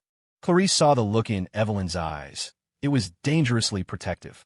She was suppressing a violent rage, her entire body coiled like a mother bear ready to defend her cub. She was actually willing to attack her own Chamberlain to save this boy. Slowly, Clarice loosened her grip, her mind reeling in disbelief. Was this really her Miss Evelyn? The golden child, doted on by her parents since birth? The supremely gifted, untamably rebellious Evelyn Abraham? "Leo, are you okay?" Evelyn rushed to his side. Leo waved a hand. "I'm fine. Just give me a second." Clarice saw the deep concern in her mistress's eyes. She never thought she'd see the day when the famously difficult young lady would care so deeply for someone else. Her gaze fell on the boy, who was gasping for air and rubbing his neck. Her expression grew complex. "Miss Evelyn," Clarice began, intending to have a private word with her. But as she stepped forward, Evelyn immediately pulled Leo behind her, her face a mask of suspicion. Clarice could only offer a bitter smile. She didn't know what to say. Looking at her lady with a complicated expression, she said gravely, "He's just a human. A dalliance is one thing, but I advise you, don't get in over your head." "I know what I'm doing." Evelyn looked away, refusing to meet her guardian-like gaze. Clarice continued, whether she was listening or not. "Are you thinking of performing the rite?" Evelyn paused. "Even if you do it, he will never be acknowledged. And if your father finds out, you'll be in serious trouble. You won't be able to live so freely out here anymore. The family will find you, and they will force you to come back. For your own sake." Clarice glanced at the boy, a mocking smile touching her lips. "And even for the sake of your little sweetheart here, listen to me. Stop being so reckless." "My dear Chamberlain," Evelyn finally snapped, "you nag more than my father." Clarice looked at her, then let out a helpless sigh. "Very well, Miss Evelyn. If there is nothing else, I will take my leave." With that, she turned and walked away. Evelyn let out a breath of relief. Just before she melted into the darkness, Clarice left her with one final sentence. "Miss, I will not tell anyone in the family about what happened today. I hope you will seriously consider what I have said." The moon hung hazy over the lower district. Leo rubbed his neck. Seeing Evelyn staring off in the direction Clarice had disappeared, he snuck a glance at his revolver lying on the ground. It wasn't far, his only chance for a perfect reset. But it was as if Evelyn had eyes in the back of her head. She turned to him, a smile playing on her lips, her gaze catching his own dishonest one. "What's this? Calling the cops wasn't enough? Now you want to kill your professor in private?" Leo gave a strained laugh. She'd completely misunderstood. The only person he wanted to kill was himself. Evelyn bent down and picked up the revolver. Mithril-laced bullets. She popped open the cylinder, a look of genuine surprise on her face. Then, she looked back at him, a half-smile on her lips. "Well, now we have conclusive evidence, don't we? Leo, I never would have thought of you. When did you start suspecting me?" "The moment you led me to your office," Leo said plainly. "That day." Surprise flickered across Evelyn's face. Thanks to a vampire's superior healing, her once mangled features had already returned to pristine, pale skin. Now, that beautiful face was filled with confusion and astonishment. But the New Haven police hadn't even shown up by then. "You already knew I was the killer." She poked Leo's cheek. "You're messing with me again, aren't you? You're not that clever. Or are you a detective?" "I'm basically half a detective," Leo thought. "An investigator of mysterious phenomena is in the same line of work, isn't it?" He looked at Evelyn. "I'm serious.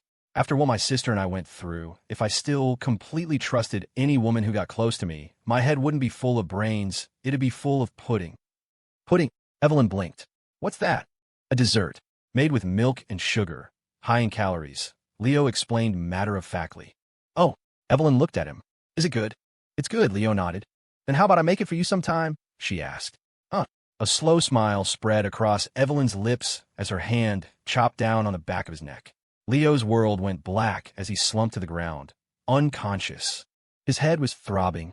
Leo forced his eyes open to find himself in a brightly lit mansion, the room illuminated by countless candles. "Where is this?" He quickly looked around. It was a hall vast enough to hold several classrooms, opulently decorated like a palace. "Evelyn must have brought me to her home in the lower district. There's a place like this in the Warrens? Even a fallen vampire heiress refuses to skimp on her living conditions," he mused. It made sense. Though he wasn't exactly an expert on fashion, even he could tell Evelyn's clothes and bags were all high-end, custom-made pieces. So this was where all her money went. No wonder she was always complaining about being broke. Leo shook his head to clear the lingering dizziness and got to his feet. He was surprised Evelyn hadn't tied him up like Helena had. Wasn't she worried he'd run? Then he realized he was getting ahead of himself. Patrolling the spacious hall were numerous dark, slender figures, blood thralls. When they heard him stir, they glanced in his direction for a moment before lowering their heads and continuing their rounds. Evelyn must have given them orders. As long as he didn't try to escape, they wouldn't attack. He also discovered he'd been searched. Even the small items hidden in his inner pockets were gone, to say nothing of his shoulder bag and revolver. That was probably why she hadn't bothered tying him up, just leaving him in the hall. Against these patrolling thralls, without his mithril-laced bullets, he probably couldn't even take down one of them. Leo carefully weaved his way between the thralls until he saw a door, the only open door in the entire hall. A thick, coppery smell of blood wafted from within, piquing his curiosity. He shot a cautious glance at the thralls. They were ignoring him. He slipped inside. It was a windowless chamber, about the size of Evelyn's office. As he entered, the candlelight flickered wildly. By the wavering light, Leo finally saw the secret hidden within. 5 pale, emaciated humans were strapped to a series of connected medical beds. Their arms were covered in countless needle marks around their veins, so dense that some spots were turning black and necrotic. Beside each bed was a refrigerated glass container, empty but stained with dried blood. Leo suddenly heard a faint moan. He hurried over. It was a woman. She was so thin she was almost unrecognizable, but after a moment, he realized it was the last missing student, the unlucky girl from the library who'd been taken while studying late one night. Her eyes were closed, her brow furrowed, as if in the grip of a nightmare. She whimpered for a moment, then fell back into a quiet sleep. These were the 5 missing students from the campus. They weren't dead. They were being kept here, turned into living blood bags. Reserve rations. Guess the professor's a real Epicurean, Leo muttered to himself. Vampires couldn't eat human food. Their only sustenance was blood. And Evelyn, being such a sucker for a pretty face, would only drink the blood of the beautiful. And the ugly ones? Leo glanced back at the thralls. Was that their fate? Damn this superficial society. Of course I am, dear. Suddenly, Evelyn's voice materialized behind him like a ghost. Leo jumped.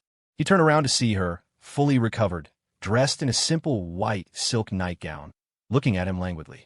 You should be able to sense it. I only appreciate beautiful things. After all, she said, I'm an artist. An artist? Leo asked, confused. An artist of blood. As she spoke, crimson energy swirled around her body. She lifted her graceful, swan-like neck and spun elegantly, a step from a waltz, the blood mist forming the illusion of a flowing ball gown. Before him, Professor Evelyn seemed like a princess born of white silk and scarlet, possessing an eerie, enchanting beauty. Evelyn noticed Leo's gaze fixed upon her, and a self-satisfied smile touched her lips. She extended a hand, as if inviting him to dance. Leo hesitated. A moment later, an invisible force pulled him forward, forcing his hand to her slender waist. I don't know how to dance, he protested. Aren't you afraid I'll step on your feet? Then learn. Evelyn shot him a glare. There will be plenty of social occasions where you'll need to. I have no desire to be pawed at by some ugly, greasy men. From now on, you're my only dance partner. Leo looked at her helplessly as she forcibly led him into a spin. As they moved, a huge question formed in his mind. It was clear Evelyn wasn't planning on turning him into a reserve ration, and that Chamberlain, Clarice, had said some strange things. So what exactly did Evelyn want with him? Professor, you don't want to turn me into a vampire, do you? He asked tentatively. Evelyn smiled and corrected him. Not a vampire. Noble bloodkin. Leo frowned. Isn't that the same thing? As he thought, his dancing, already clumsy, grew even more wooden, and he stepped on her foot. You're so clumsy, she said, letting him go in exasperation. No more dancing. You're like a block of wood. I'll have to train you later, she muttered. We'll have plenty of time, after all. But Leo just stood there, stunned, a powerful sense of revulsion rising within him. A vampire? Who the hell wanted to be a vampire? Sure, they had long lives, eternal beauty, and mysterious powers. And if you got in trouble, you had a bunch of ancient vampire ancestors to back you up. But vampires had no sense of taste. They couldn't enjoy food. Forget soy milk and fried dough sticks. In this world, that meant no creamy mushroom soup, no seafood pasta, no fluffy pork floss buns. Wait, no, it meant no thick crust pizza, no bacon cheeseburgers, no Texas barbecue. If he became a vampire, he'd never taste any of that again. For a vampire, every delicacy would probably taste like cardboard, or even be nauseating. What was the point of life then? Wasn't living all about eating? Leo looked at Evelyn with a complicated expression as she checked the physical condition of her reserve rations. When she turned and saw his pained, conflicted face, she gave a cold laugh. What? You're not satisfied? To receive the embrace from me personally, to become my bloodkin, she sneered, and to cast off that weak human body of yours for immense power and a long life. Satisfied my ass. Leo glared at her, full of resentment. Anyone who wanted to be a vampire could have a spot. He was out. Then, mulling over her words, he realized something. Wait, bloodkin? What's that? He asked suspiciously. Is that also a vampire? I've never heard of it before. It's noble bloodkin, not a vampire. Evelyn stressed again. Fine, bloodkin, whatever, Leo said, exasperated. Of course you wouldn't know what bloodkin are, Evelyn said, a note of pride in her voice. It is a secret known only to the 7 original, most ancient families of the blood. And, she added, only those of a direct bloodline, like myself, can enjoy it. Enjoy it? Leo repeated the words, a strange feeling creeping over him. Of course, enjoy it, she said, a playful smile gracing her lips. After I give you the embrace, you will become my kind, and also my kin. And I, her smile deepened, will have the right to command you. Leo was horrified. Just becoming a vampire was bad enough. But he'd also be under Evelyn's control? It was like a PTSD flashback, his body instinctively recoiling at the memory of something he desperately wanted to forget. The terror of being dominated by Helena just days ago. And this so-called bloodkin sounded like something far worse. Seeing Leo's expression stiffen, Evelyn giggled and whispered conspiratorially, I'll let you in on another secret. Among our kind, bloodkin are more commonly known as blood thralls. After the ritual is complete, you will never be able to define me again. Only when I die will you die. When I am joyful, you will be joyful. Our fates will be eternally bound together. Leo stared at her in shock. As if to soothe him, Evelyn added with a smile, Don't worry, Leo. Just because the name sounds similar to the blood thralls out there, don't confuse the two. She glanced dismissively at the patrolling figures in the hall. They are merely the lowest of the low, mindless servant creatures. But you, Evelyn's voice rose with passion. Though you will be a thrall, you will be my thrall, the thrall of an heir to a noble, original family. All bloodkin will see you as my representative. Your status will be even higher than that of a clan chief from a branch family. Leo gave a bitter smile. Can I say no? Why would you say no? Evelyn's eyes widened. You don't want this? Leo remained silent. Evelyn gently caressed his cheek, a strange emotion dancing in her eyes. From the very first moment I saw you, Leo, I knew I wanted you. And then, after you gave me that smile, she began to breathe heavily, a suspicious flush coloring her snow-white skin. I was completely lost. I want you, Leo. I want to make you completely and utterly mine. She was trembling all over, the fire in her eyes threatening to consume him. Isn't it wonderful? Through the long ages, you and I will be together forever, never to be parted. Looking at the woman before him, who was becoming more terrifying by the second, Leo laughed bitterly to himself. Why was it that everyone else's dating sim was a slice-of-life high school romance with a sweet childhood friend or a cool, distant heiress? Dates, shopping trips, watching fireworks at the beach.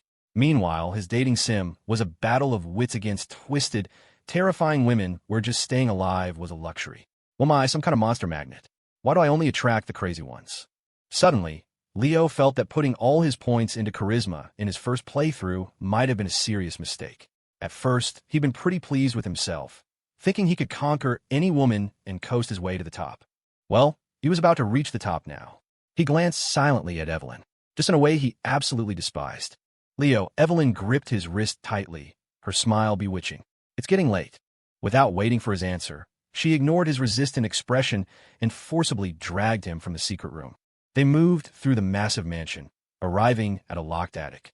The attic was connected to the main hall by a long corridor. Through the corridor's stained glass windows, Leo could see the moonlight outside.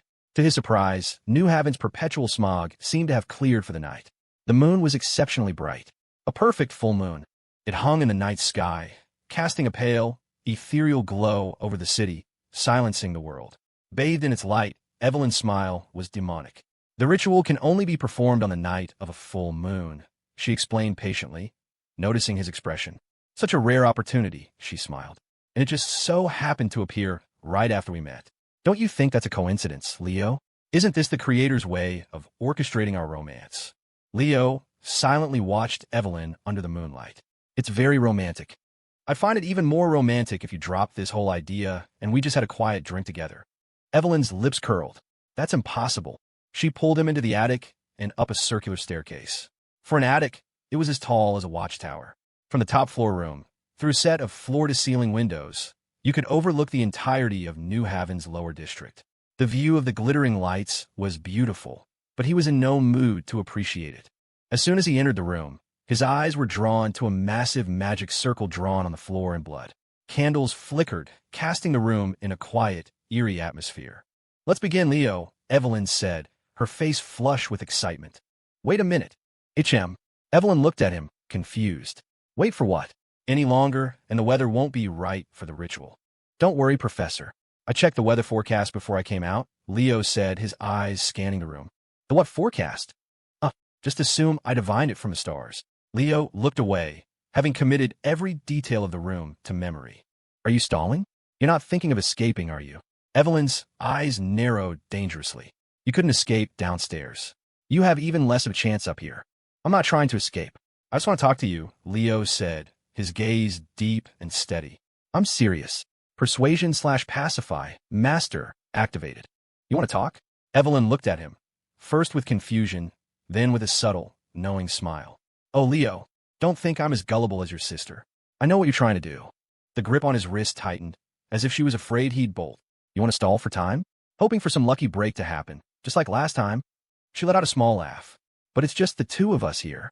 There's no professor swooping in from the sky to save you this time." Leo smiled calmly. "If that's the case, then what are you afraid of?" "Afraid?" Evelyn sneered. "You think that word is in my vocabulary?" She glanced at the blood circle on the floor, then back at Leo, who seemed to be challenging her. "Fine. Talk. Let's see what tricks you can possibly pull now." A wave of relief washed over Leo. He hadn't expected Evelyn to be so susceptible to reverse psychology. It was partly the effect of persuasion/pacify, which had lowered her guard, but it was also a testament to her incredibly arrogant and prideful nature. A faint, almost imperceptible smile touched Leo's lips. "As long as there's a weakness, there's a chance. Don't tell me you're still unwilling to become my kind," Evelyn said coolly.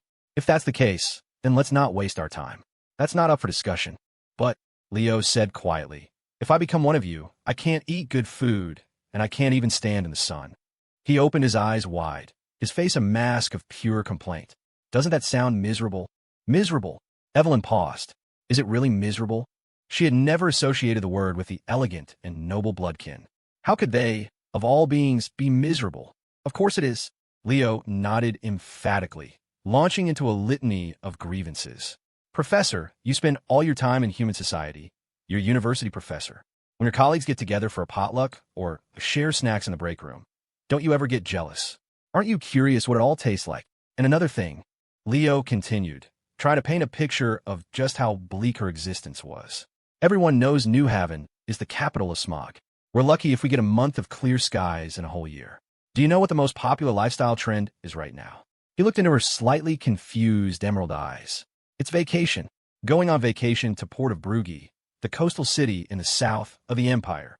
His expression was exaggerated, almost comical, his hands waving animatedly as he tried to pique her interest. "They call it the Sunstone Coast. It's sunny all year round. None of this depressing, overcast weather that puts you in a bad mood the second you step outside. There's no pollution. The water is crystal clear. If you've ever been there, you'd know what heaven on earth feels like." As he spoke, Leo had to suppress a laugh. He sounded like a paid spokesman for the Port of Brugge Tourism Board. First Helena, now Evelyn. He lost count of how many times he'd brought the city up. He'd never even been there himself. Evelyn seemed lost in thought. "Is it really that wonderful?"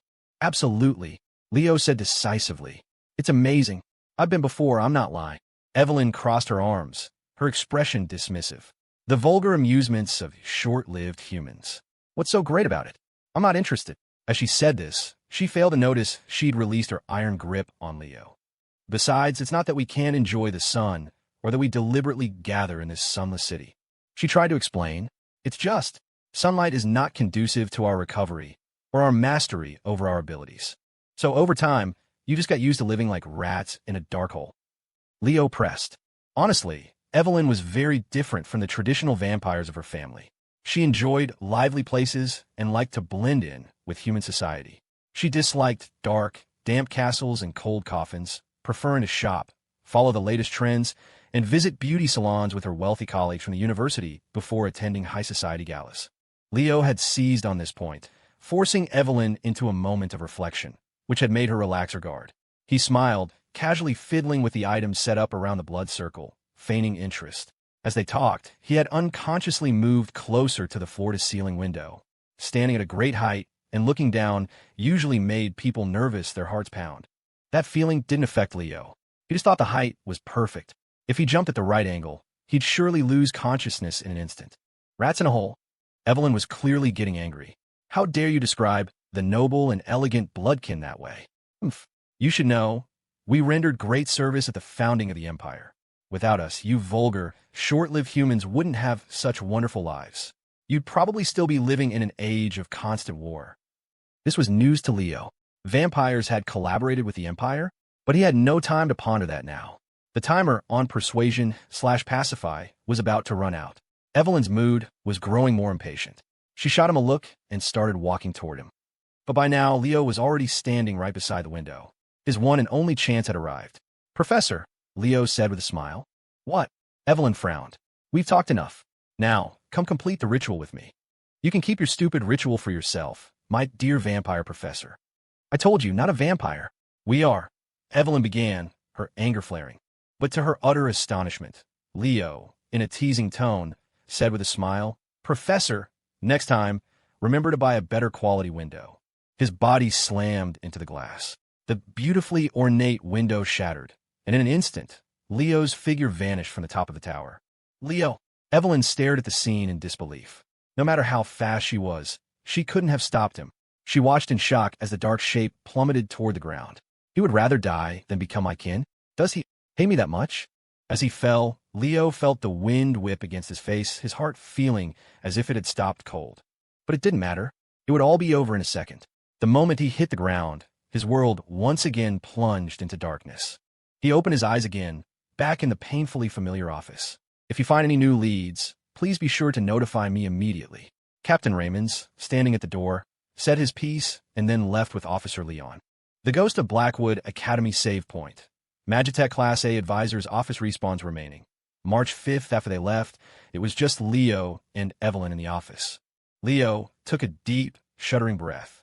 His heart still felt like it was in free fall, hammering against his ribs. Every reset was a seamless transition from the moment of death to the save point, and the lingering terror or agony always came along for the ride. He rubbed his face, trying not to let the woman behind him see any weakness. Then, slowly, he turned around and smiled. Those emerald green eyes were watching him without blinking. "Leo, are you really planning to help that captain with his case?" The same question. Leo thought for a split second, then shook his head decisively. "No, I'm not. I was just curious for a moment, so I asked a few extra questions." "You're not." The answer was clearly not what Evelyn had expected. She had listened to him talk so seriously with the captain for so long. She'd been certain he was going to get involved in the missing persons case. She had even planned out a whole series of moves to use his curiosity about the case to lure him to that place. And in the end, he just decided to drop it. For a second, Evelyn looked completely dumbfounded. Seeing the flicker of confusion on her face, Leo laughed to himself. "Didn't expect that, did you? I'm not playing your game this time. Professor, I just want to go home right now." Leo rested his forehead in his hand and sighed, slumping onto the guest sofa. Evelyn was a master actress herself. She quickly composed herself and walked over, her voice full of concern. "Are you not feeling well again, Leo?" "Yeah, probably because I didn't sleep well last night." Leo completely avoided the topic of the missing students, instead steering the conversation to what happened last night. "Helena, she came to the house." "What?" Evelyn was shocked. "You saw your monster of a sister yesterday? She didn't hurt you, did she?" Leo shook his head. "No, she didn't, but it was a very dangerous situation." He looked at Evelyn, a hint of worry in his eyes. "Professor, Helena is still lurking around my house. She's probably holding back because she hasn't fully recovered, but I'm afraid that later." "Don't be afraid." Evelyn laughed. "Since your house is no longer safe, why don't you come stay at mine?" She winked. "My house is very safe. You'll never have to worry about your sister again." Leo looked at her, thinking, "Your house is safe?" "Yeah, right." But his expression was one of deep worry. "I can't do that. I can't have any connection with you people from the school right now."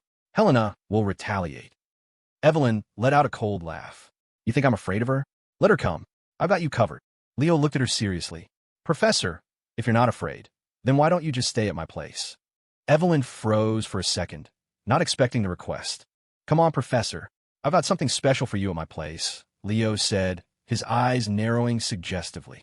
The tables have turned. 6 o'clock in the evening, near the old house in the West End. Leo stood on high ground, secretly observing the area around the house with binoculars. Every rustle of the bushes in the wind made him tense, suspecting Helena could be hiding anywhere. You don't have to be this careful, Evelyn said, exasperated. We're just going home. Why are you acting like a thief? She's definitely nearby. Keep your voice down. Leo held a finger to his lips, signaling for silence. He had gone to great lengths to lure Evelyn to his house. He couldn't let Helena find out. Seeing Leo's paranoid behavior, Evelyn crossed her arms impatiently. You're acting like we're having some kind of sordid affair. What are you so afraid of? If you keep this up, I'm going home. Please don't. Leo's expression turned pleading. My dear Professor, my life is in your hands. Seeing Leo tug at her wrist pleadingly, Evelyn's face softened into an expression of resignation. She sighed. If you're going to use me as a bodyguard, you'll have to face her sooner or later. Why are you so nervous? Leo gave her a grateful smile, but his thoughts were different. I'm not going to all this trouble to deal with her. I'm doing it to deal with you. After 2 resets, he knew Evelyn's true goal. His vampire professor was determined to have him. If he didn't want to become her bloodkin, her blood thrall, he had to solve this problem once and for all. Calling for backup was useless. He had to rely on himself, and Leo's biggest trump card was still containment. They made it back to the house without incident. Leo, who had been tiptoeing the whole way, finally let out a breath of relief. As long as Helena didn't realize he was home, she wouldn't come snooping. I don't know what to do with you. The fastidious Evelyn used a handkerchief to brush leaves off her clothes from their stealthy approach. Thank you for your hard work, Professor. Leo quietly brought Evelyn a glass of water. It was cold. He didn't dare use the stove, wanting to maintain the illusion that no one was home. Evelyn saw his cautious demeanor and chuckled. Then, with a teasing smile, she sidled up close to him. It's already dark. Inviting a young woman like your professor to your house late at night. Got something else on your mind, Leo? Leo looked at her and nodded. He definitely did. Evelyn, however, misunderstood. She leaned in closer to his face. Could it be that you have feelings for me, Leo? Watching Leo shrink back into the sofa, not daring to move, Evelyn's eyes turned sultry, and she pressed her advantage, leaning closer and closer. Finally, she braced her hands on either side of him, trapping him, her ample chest filling his entire field of vision. No answer, she purred. I'll take that as a yes. Feeling Leo's breathing grow heavy, and seeing his eyes fixed on her, Evelyn felt a surge of triumph. She knew it. A boy his age couldn't handle this kind of teasing. She even thought that if she kept this up, she wouldn't need any elaborate schemes. She could easily seduce him and achieve her goal. What she didn't know was that Leo's focused gaze wasn't on her. It was on the game panel that had appeared before his eyes.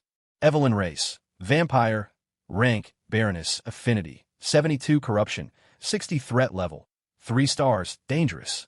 He silently studied the panel. A corruption level between 40 and 60 was already considered dangerous. While not as outrageously high as Helena's, the professor was still a formidable problem. Containing her completely would be no easy task. Fortunately, he had a trump card that could lower her corruption by 20 points. Now it was his turn. Looking at the professor, who was mere inches away, Leo suddenly broke into a smile, the same one he had given her the first time they met in her office.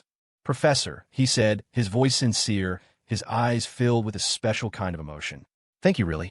You showed up at a time when I really needed it. You saved me, and you've been so kind and gentle to me.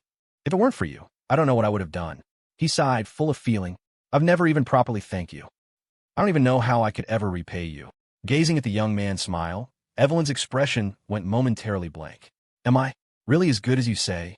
You're the best, Professor, Leo said without hesitation. In that instant, looking at that seemingly magical smile, Evelyn felt an overwhelming sensation. Her breathing quickened, and a strange fire began to smolder in her eyes. Then you can repay me with your body. She suddenly lunged forward and sank her teeth into his neck. Professor, Leo cried out in shock. What are you doing? Ah, Evelyn snapped back to reality. She saw Leo clutching his neck, staring at her in stunned surprise. Oh, I'm so sorry, Leo. I'm so sorry. Evelyn scrambled up, awkwardly trying to suppress the emotion from a moment ago. For a second there, she had completely lost control, as if she had seen him as some kind of impossibly delicious meal. She looked resentfully at the innocent-looking Leo. It's all his fault. She had been trying to seduce him, and instead, she had been the one who got flustered. That was close, too close. I almost blew my cover. "Excuse me, I need to use the restroom. I'll be right back," Evelyn said hastily, standing up and rushing off without a second glance. Watching Evelyn's hasty retreat, Leo felt a pang of frustration.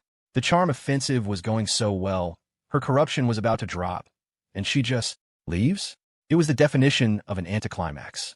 After Evelyn left, the old house fell silent again. Leo sat on the sofa and sighed in disappointment. Well, since she had agreed to stay here, there would be other chances. The full moon was still a ways off. He'd have time to win her over. As he was thinking this, Evelyn's figure suddenly reappeared in front of him, startling him. Professor? That was fast." Leo looked at her. The way she was looking at him now wasn't as frightening as before. She seemed to have regained her composure. Looks like she just needed a moment in the bathroom to pull herself together. "Leo," she said, looking at him with an indescribable smile. Leo looked back at her, puzzled. "Is something—" He never finished the sentence. Evelyn's body lunged forward again, slamming him back into the sofa. Leo stared at her in shock, about to say something else, but then her soft lips pressed against his, forcefully silencing whatever he was about to say. MMPH. Leo's eyes went wide. Evelyn was kissing him, aggressively, clumsily, even trying to slip her tongue into his mouth. Her hands were wrapped around him like a vice, pinning him to the sofa. She was so fierce, it was like she wanted to devour him whole. What is this now? Her forceful kiss was only making him more confused. Did that little smile of hers have some kind of aphrodisiac effect? Surely not. For a moment, the only sound in the silent old house was their fervent kiss. Until Leo realized something was wrong. He struggled to free an arm, trying to escape her grasp. "Professor." MMPH. Wait a minute. Finally, she pulled away, her expression blank. Leo touched his lips. On the last one, she had actually bitten him hard enough to draw blood. This wasn't a passionate, loving kiss. It felt like it was filled with hatred. Leo stared at the person in front of him, the strange feeling intensifying. There was something oddly unfamiliar about this Professor Evelyn, but he couldn't put his finger on it. If he had to describe it, she was missing a certain adult woman's charm. He instinctively began to back away. The person before him suddenly let out a cold laugh. It was a voice that didn't belong to Professor Evelyn at all. It was much younger. "Brother really enjoyed that kiss, didn't he?" The voice dripped with sarcasm. "It seems you have no problem with Professor Evelyn being so forward." Hearing that familiar, resentful voice, a chill ran down Leo's spine. "Helena, what are you doing here?" Sure enough, the face that had belonged to Evelyn began to twist and contort. A moment later, her body spasmed, and she reverted to Helena's form. Leo was horrified. How had she gotten into the house? Hadn't she been hiding in the woods outside? He and Evelyn had checked on their way in. How did she find them? As his mind raced, Helena's eyes were cold, her body trembling, her fists clenched so tight her knuckles were white. "Why?" she seethed. "Why are you so good at that, brother?" Her voice was full of accusation. "Do you do this with that woman often? Have you? Have you even gotten familiar with each other's bodies?" The more she spoke, the more agitated she became, her body trembling, her eyes turning blood red. "I came back because I had something to say to you, brother. But now, not only did you bring that woman I despise into our home, but you even... Leo kept backing away, speechless.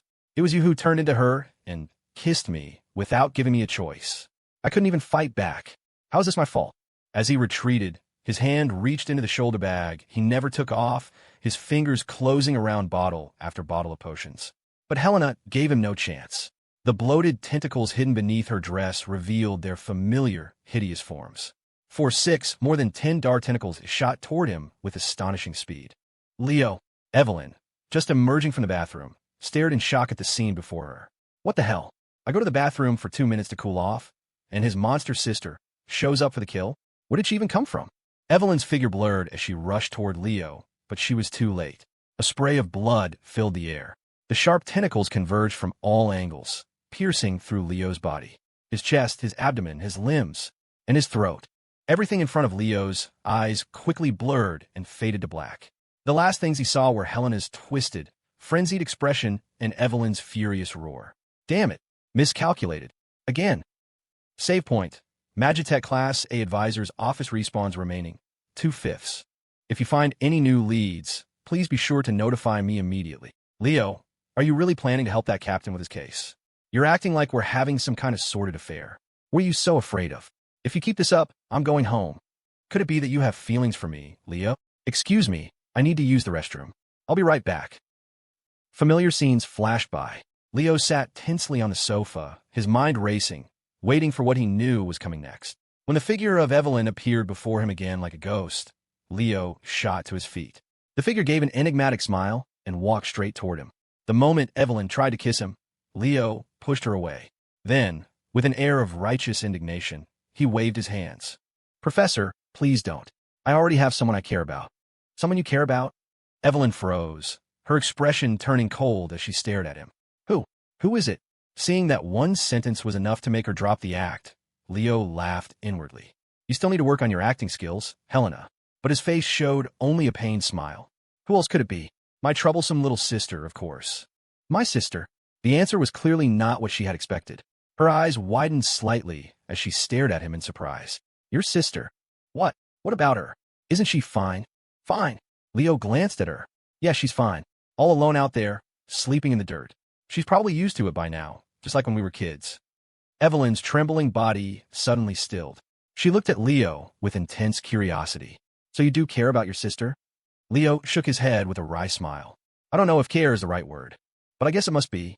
Besides, his gaze shifted to the small teddy bear sitting quietly on the sofa.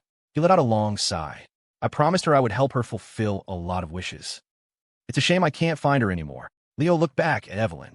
Professor, can you help me find her? At that moment, the Evelyn before him began to tremble all over again. But this time, her face wasn't filled with anger and resentment. It was filled with a mixture of shock, joy, and profound disbelief. I always thought, you didn't like your sister, the woman before him said, her voice trailing off into a whisper. She lowered her head, a mix of guilt and sorrow in her tone. After all, her personality is so strange, insecure, overly sensitive. Sometimes she gets so agitated, she does things no one can predict. She even wanted to kill you. She's a monster. The excitement from a moment ago had vanished, replaced by a deep melancholy. No one would want a monster like that for his sister. It's better not to look for her. Let's just stay apart. Maybe that's for the best. Leo watched her, seeing the genuine despair on her face, and couldn't help but smile sadly. So she was aware of all that. No wonder she'd only been lurking outside the house, afraid to face him. Perhaps what he'd said to her in the basement that day had actually gotten through. It's not that simple between us. Helena and I will probably be tangled up together until the day we die, he said with a wry smile. So, he looked directly at her, finally voicing what had been on his mind for so long. Instead of running away, isn't there a better way for us to solve this? A better way? She murmured, repeating his words. Leo smiled. He placed his hands on her trembling shoulders, his tone teasing. I'm sure Helena doesn't really think that way. Let's stay apart. If she could really do that, she wouldn't be spying on me from outside the house every day. Being watched all the time is making it hard for me to eat or sleep, you know. The woman's head snapped up. Leo looked at her, his voice deadly serious. I'm not running away anymore. If I get the chance, I want to find Helena. I want to tell her that everything I promised her that day still stands. I'll help her experience the life a girl her age should have. And I'll fulfill my duty as her brother. Brother, she whispered, her eyes glistening. Of course, she still needs to be punished. Leo added with a huff. She made me suffer so much. That little brat needs to be taught a lesson. The woman before him was now smiling through her tears, her hand covering her mouth. But she didn't go through with it in the end, did she? You're still standing here, perfectly fine. She looked him up and down. She was just a little harsh with you, that's all. How could that not be considered suffering? Leo shot her an exasperated look. What do you know? I've been through hell. She only remembered the last time. She had no idea how horribly he had died before each reset. At this point, he even had a streamlined process for a successful suicide reset. A process so practiced, it was heartbreaking. Brother, she watched him complain and couldn't help but giggle. I hope you mean what you say. She looked at him, and her features began to twist and blur. A moment later, she had transformed from Evelyn back into Helena. Oh, her eyes fell on the teddy bear on the sofa, and her expression lit up with delight. A black tentacle extended from beneath her dress, gently wrapping around the large stuffed animal and pulling it into a happy embrace. "Is this a present for me, brother? I'm so happy. This is the first present I've ever gotten from you." She buried her face in the plush fur. Leo watched her, a gentle smile on his face. An atmosphere of warmth, something that had been absent for a long time, settled between them. Until a blade of pure blood suddenly pierced through the stuffed animal, tearing the poor bear to shreds. Stuffing exploded outward like eviscerated organs, flying through the air. Helena's expression froze. She stared at the scattered remains of the toy, her mouth slightly agape, as if she couldn't believe what had just happened.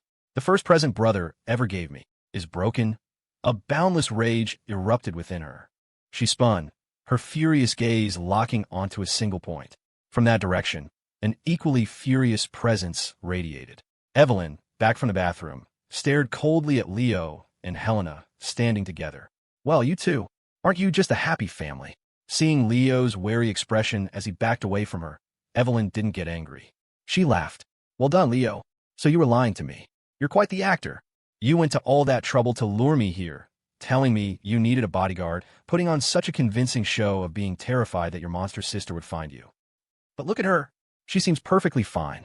Does she look like she wants to hurt you?" A thick, bloody aura swirled around Evelyn.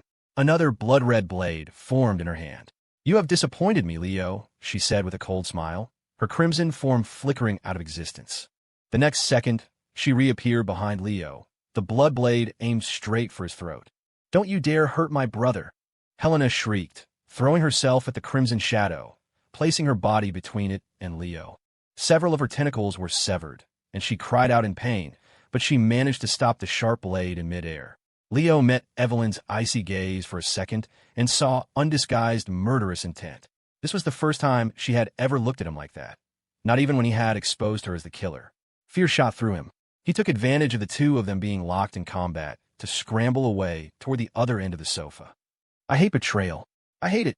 Evelyn was trembling with rage, her emerald eyes having shifted to a dead gray. Ignoring the tentacles threatening her, she kept her eyes locked on Leo. His heart pounded. He suddenly saw a change in Evelyn's status panel. Evelyn race, vampire, rank, Baroness, affinity, 58 corruption, 67 threat level, 4 stars, high threat. Her affinity had plummeted, and her corruption had skyrocketed. Disappointment, disappointment, disappointment. Helena's tentacles had pierced her body in several places, but she didn't seem to care, her gaze fixed on Leo's every move. "Betrayers. All of you can just die." With that, a powerful aura of death emanated from her. Even from a distance, Leo felt a wave of sickness wash over him. His body felt weak, as if the very life force was being drained from him. That trick again. He had seen Evelyn use this life-drain blood magic before, but this time it was far more terrifying. Professor Evelyn was truly enraged, and the reason was probably seeing him and Helena sharing that moment of peace. As Evelyn's power exploded, the tentacles wrapped around her were instantly shredded. Free from their grasp, she shot toward Leo, her every movement radiating a cold, bitter resentment. Consumed by rage, Evelyn pursued Leo through the old house, her every move radiating a chilling, killing intent. A swarm of black tentacles followed close behind her. The three of them chased each other in a chaotic dance, the quiet living room now filled with the sound of shattering objects. A cold presence washed over him. Leo whipped his head around. The blood-red blade was less than 2 feet away. "I'll kill you." Evelyn's furious voice followed close behind. Corruption. 68. The rising corruption level was making her stronger, but it was also twisting her features into something unrecognizable. The elegant, self-proclaimed artist of blood was gone, replaced by a mask of pure, twisted rage. It was as if the very idea of betrayal had triggered some deep-seated, untouchable trauma. "Don't you hurt my brother." Black tentacles shot out, wrapping around Evelyn's wrists and ankles like vines, slowing her unnatural speed. "You damned monster." Evelyn stumbled and fell. Scrambling back to her feet, she angrily hacked at the tentacles. This time, even the thick, scaled appendages were no match for her. Fueled by her bloodlust, her blade seemed to be able to cut through anything.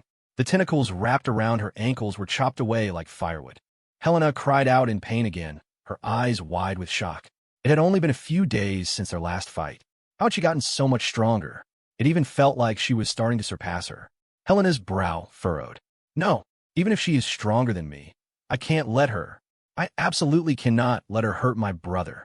For every tentacle Evelyn severed, a new one would grow in its place. Helena threw her entire body at the blood-red shadow, a wave of psychic assault erupting from her. Leo's legs gave out, and he almost collapsed. He clutched his head in pain and looked back. As powerful as Evelyn had become, any creature with a shred of sanity would be affected by Helena's psychic assault. She gripped her blade, her body trembling, but she hadn't lost her ability to think. She realized that to kill Leo, she first had to deal with this annoying monster. A thick blood mist spread through the living room. The life force she was draining from both Leo and Helena was rapidly healing the holes in her body. Gritting her teeth against the psychic pain, Evelyn suddenly spun and lunged, stabbing unexpectedly toward Helena's chest. Helena's instinct screamed. Her tentacles rapidly coiled around her vital areas, forming a spiky, black ball, just like in their last fight. Evelyn just sneered. The long blade in her hand morphed into a giant, blood-red scythe. Then, she began hacking at Helena's body like a madwoman. The air was thick with a terrifying aura of violence. Severed black tentacles, dark ichor, and crimson blood flew everywhere. Hearing Helena's pain screams, Leo stopped running. I can't run. Not now. He gripped his revolver, loaded with mithril-laced bullets, and took aim at the frenzied red shadow. Bang, bang, bang, 3 shots. The mithril bullets hit Evelyn's back, creating ripples in her bloody aura and leaving large, blackened burns. Corruption-0.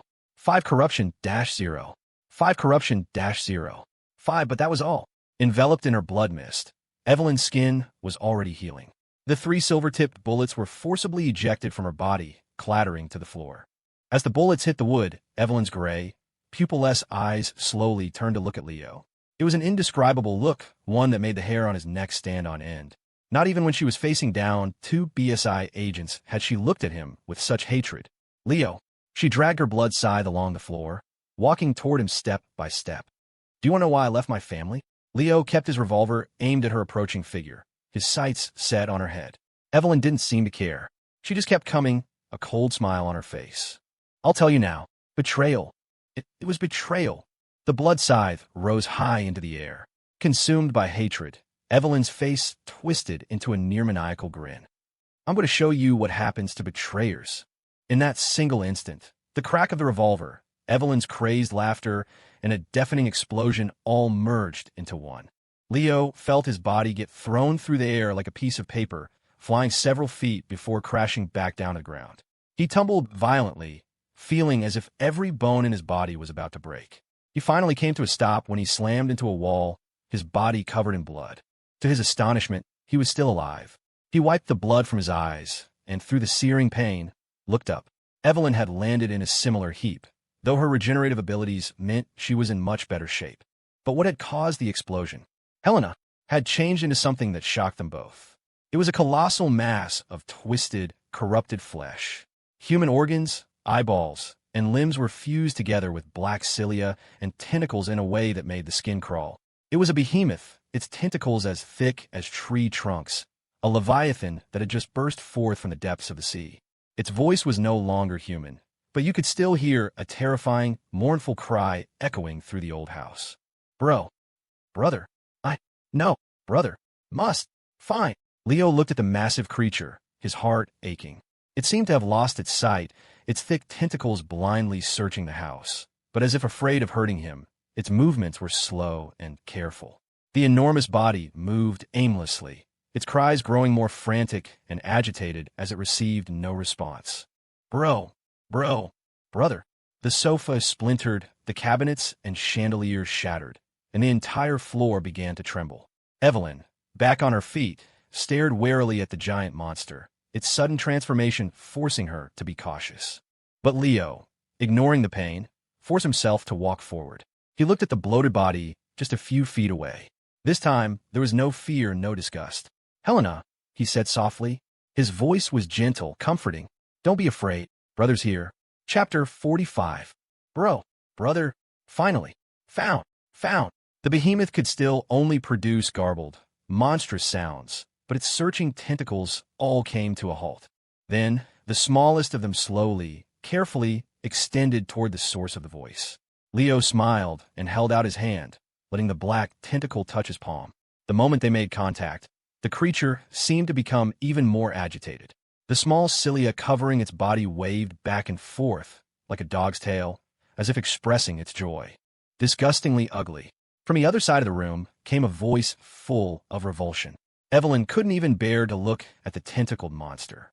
She averted her gaze, her eyes landing on Leo with a complicated expression. Her previous anger had been replaced by disgust. She raised an eyebrow, as if to ask, "How can you even stand to interact with that thing?" Leo ignored her, his attention focused on Helena's condition. Corruption, 100 twisted, cacophonous, unspeakable things since he'd started playing this game. Leo had never seen an anomaly with its corruption at 100. He'd always assumed that the final form after a full reversion would be a creature of pure terror and chaos, something so unspeakable that just being near it would drive you insane. But this Helena was like a gentle giant. She had retracted her most threatening tentacles, curling into a ball, peacefully enjoying the gentle touch of his hand. "Good girl, Helena," Leo said with a smile, stroking her body. He didn't know when it had happened, but he no longer hated these tentacles he had once found so repulsive. Maybe it had started in the basement that day, when he had seen the pathetic, self-loathing, yet furiously protective girl hidden beneath the monstrous exterior. She longed for happiness, too, like a small, anxious dog left at home all day. The moment you open the door and it pounces on you, all you have to do is stroke its head and hold it close, and it will calm down, its eyes seeing only you. Right now, Helena seemed to be feeling his emotions, her cilia waving back and forth, making a sound that was at first strange, but ultimately gentle. Evelyn, watching them with cold eyes, looked both annoyed and resentful. "You can be so gentle with this disgusting, ugly monster, but for me, you have nothing but lies." The blood scythe appeared in her hand again. Her crimson shadow vanished, reappearing in the next instant by Leo's side. "You and your monster sister can have your touching reunion in hell."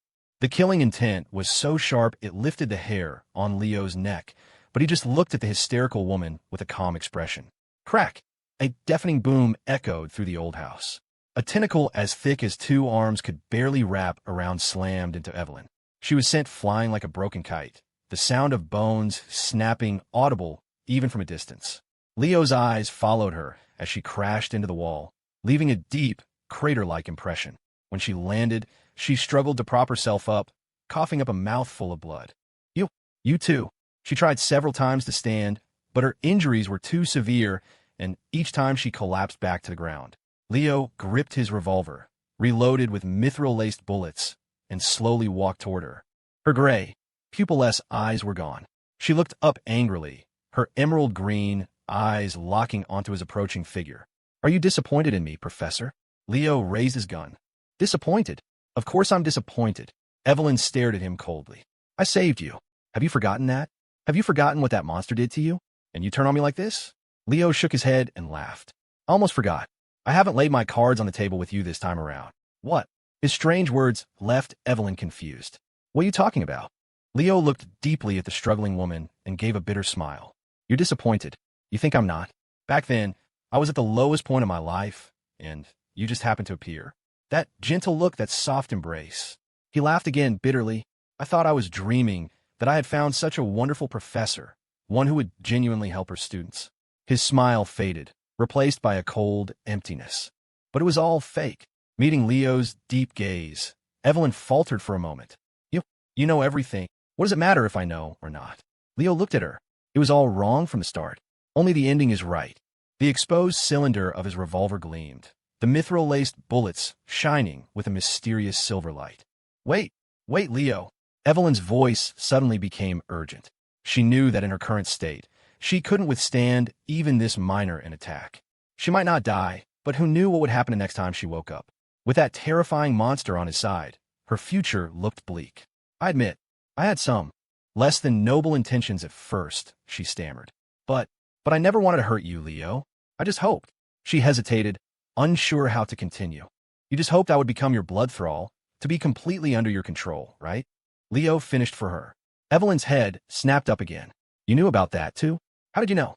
Leo's lips curled into a smile, but he said nothing. "Guess." That mocking smile made Evelyn, who had been holding onto a sliver of hope that she could talk her way out of this, realized that it was over. Her expression hardened, once again filling with resentment. "You're not going to let me go, are you, Leo?" Leo looked at her silently and nodded. "Probably not. What are you going to do to me?" she asked. "Well, that's obvious."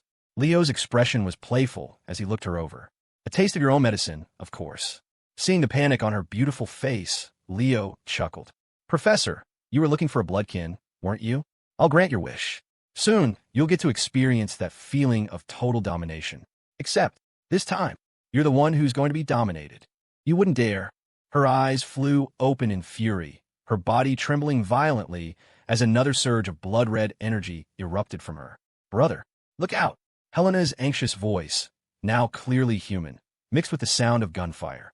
The blood-red energy shot through Leo's body, but because Evelyn was completely spent, it didn't have the effect she wanted. She stared coldly as Leo slowly crumpled to the ground, before finally, exhausted, she collapsed. Evelyn closed her eyes. Leo clutched his chest, where dozens of small wounds were bleeding profusely. He let the empty revolver fall from his hand. Brother, are you okay?" A black tentacle gently wrapped around Leo's body, trying to lift him up to keep him from lying on the floor. Leo wanted to wave his hand to tell her he was fine, but he was too weak to even lift his arm. He struggled to pull open the collar of his shirt. His chest looked like it had been hit with shrapnel, covered in countless wounds that wouldn't stop bleeding. "So she was willing to die just to kill me." He gave a weak, bitter laugh. Just as he had resolved things with Helena, he had made a new, bitter enemy. In the past, with these kinds of injuries, he would have been dead for sure. He would have just waited for the reset. But this time, as his vision blurred in the last moments of his life, he called out in his mind, "Anomaly, containment, sanctuary. Containment." The moment Leo thought the word containment, the entire mansion convulsed. The floorboards groaned, a deep tremor running through the foundation. Every door and window slammed open and shut in a violent cacophony as a frigid wind howled through the grand hall. The house, once merely derelict, now felt like an isolated manor caught in the heart of a supernatural hurricane. Even Helena, with her colossal form, felt the shift. Her tentacles writhed with an anxious energy. She coiled in on herself, her senses aimed fearfully toward the deepest recesses of the mansion, as if some primordial power was calling to her, summoning her. If not for Leo's hand still resting gently on her, she would have already fled in terror. This was the true reason she feared the word containment. It wasn't about being controlled by Leo. It was about the force he was now channeling. It was an aura more terrifying than any anomaly she had ever encountered, more potent than the most powerful human adept she had ever sensed. It was a fear etched into the very marrow of her being. Leo, however, was oblivious to Helena's inner turmoil. He was fighting to keep his eyes open, to stay conscious and see the process through to the end. He couldn't pass out now. If he did, all this pain, all this effort would be for nothing. He was not going through this again. A translucent panel flickered into his vision. Evelyn race, vampire, rank, Baroness, affinity, 53 corruption, 42 containment in progress. Her affinity was high enough, her corruption low enough. She met the criteria. Just then, a strange sensation bloomed in Leo's hazy consciousness. He felt a power extending from his own body, a force that resonated with the very bones of the old house. In the next instant, shadowy chains materialized out of thin air, snapping around Evelyn's wrists and binding her tight. The vision was fleeting, gone as quickly as it appeared, like a hallucination born of blood loss and exhaustion. But as the mirage faded, a strange, intricate sigil slowly burned itself onto Evelyn's delicate skin, a permanent brand proving it had been real. Leo's vision was blurring too badly to make out the design. An irresistible wave of dizziness washed over him, the world dissolving into a gray smear. Containment check. Success. Anomaly 001. Evelyn Abraham, High Vampire, has been successfully contained. The Sanctuary Wing has been activated. Anomaly 001 is assigned to Room 101, first floor. Strict confinement protocols may be used to reduce a subject's corruption level and mitigate threat. The Sanctuary Warden holds custodial responsibility for all contained subjects and is liable for their actions. For the stability of the world and the restoration of normalcy, please continue your efforts. Leo stared at the lines of text scrolling across his vision, his eyelids feeling like lead weights. Come on, he thought, his consciousness fraying. Get to the good part. Finally, the system prompt he'd been waiting for. The entire reason he had risked everything to contain Evelyn first appeared. Upon successful containment, the warden may acquire a base talent from the contained anomaly. High vampire talents acquired: physical regeneration, rapid healing, blood magic, crimson edge. As the last of the system alerts faded, the world finally went black. Leo collapsed, succumbing to the darkness. The moment Leo's eyes closed, Helena's agitation skyrocketed. The deep thrumming from within the mansion still terrified her, but she forced the fear down. Her massive black tentacles swept through the room, searching frantically, knocking over furniture and sending debris flying. The air filled with the sounds of splintering wood and shattering glass. She couldn't see, relying entirely on touch and instinct. Finally, her tentacles gently scooped up a medical kit and a jumble of scattered potion vials, carefully placing them beside Leo. "Brother is dying. I have to save him. He can't die." Her enormous appendages fumbled clumsily with the small rolls of bandages. They were too delicate, too tiny for her to manage. With a frustrated sweep, she accidentally sent several glass vials crashing to the floor. A sound like a sob echoed in the ruin hall. "Brother," she projected, her tentacles nudging his body, trying to rouse him. "You can't sleep. You'll really die." But then something happened that made her freeze. Her senses, far more acute than any human's, detected change. The bleeding from the dozens of horrific wounds across Leo's chest had stopped. Not just slowed, stopped completely. And then the flesh began to knit itself back together at an impossible rate. "What is this?" Helena gingerly touched his cheek. Leo let out a barely audible murmur, as if responding to something in a dream. If she could have seen him, she would have been even more stunned. His face, once deathly pale from blood loss, was already regaining its color, a healthy flush spreading across his cheeks. With the utmost care, Helena lifted Leo, whose breathing was now steady and deep, and laid him down on the softest part of the rug. Even without sight, she stood vigil over him for a long while, only relaxing when she was certain he was out of danger. Is it because of the containment? Did Brother gain the vampire's healing ability? That had to be it.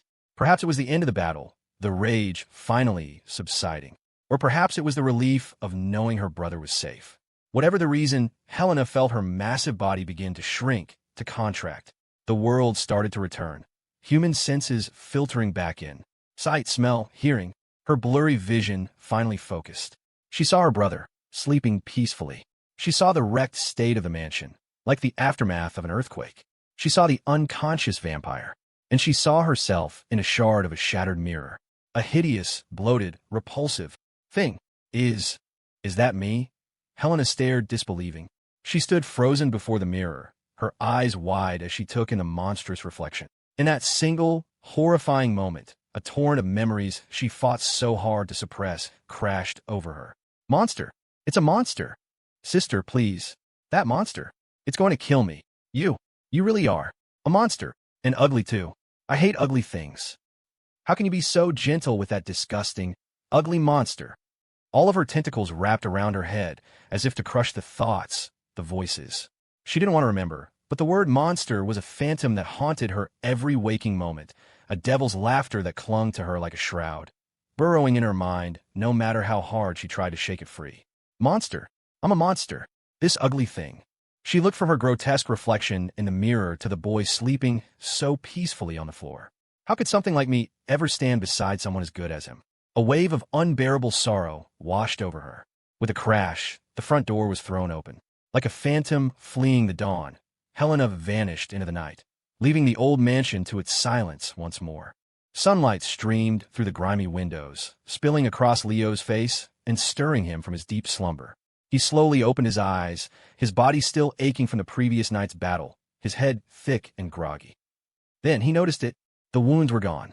He held up his hands in amazement, then looked down at his chest. The blood-caked clothes were terrifying, but beneath them, his skin was smooth and unbroken. Every cut, every puncture, completely healed. The vampire's regenerative ability was insane. Leo felt the morning sun on his skin. It was bright, a little glaring, but not unpleasant. More importantly, he hadn't inherited any of the downsides. He had no urge to hide from the light, no craving for blood. His stomach was growling, but the thought that came to mind wasn't of sinking his teeth into someone's neck, but of a hot breakfast sandwich and a glass of milk. He'd known from the game that this was how it worked, but to actually feel that latent power humming within him was a whole different kind of thrill. Do I have powers now? Am I not just a normal human anymore? A grin spread across his face. He stood up, ready to test his new abilities, when a flash of crimson caught his eye. Professor! Evelyn! He turned to see her standing across the room, a long, blood-red blade clutched in her hand. Her face was pale, her body weak, but her eyes were a complex storm of confusion and fury as she stared at him. Leo glanced around. The floor near him was scarred with deep gouges, littered with splinters of wood. It seemed she tried to attack him several times while he was unconscious, and failed. What? What is all this? She demanded, her voice tight with restrained anger. Why? Why does my body feel so strange? What did you do to me? The crimson blade shot toward him, a blur of motion aimed straight for his heart. Leo simply watched as the beautiful, hate-filled face came closer. The blade, radiating a palpable sense of danger, stopped barely 6 inches from his chest, unable to advance another millimeter. Evelyn's arm trembled with the effort, every muscle straining, but she couldn't make the weapon connect. Why? She gritted out. Why can't I? Like a woman possessed, she began hacking and slashing wildly, a flurry of desperate attacks. But the result was the same. Her blade couldn't touch him.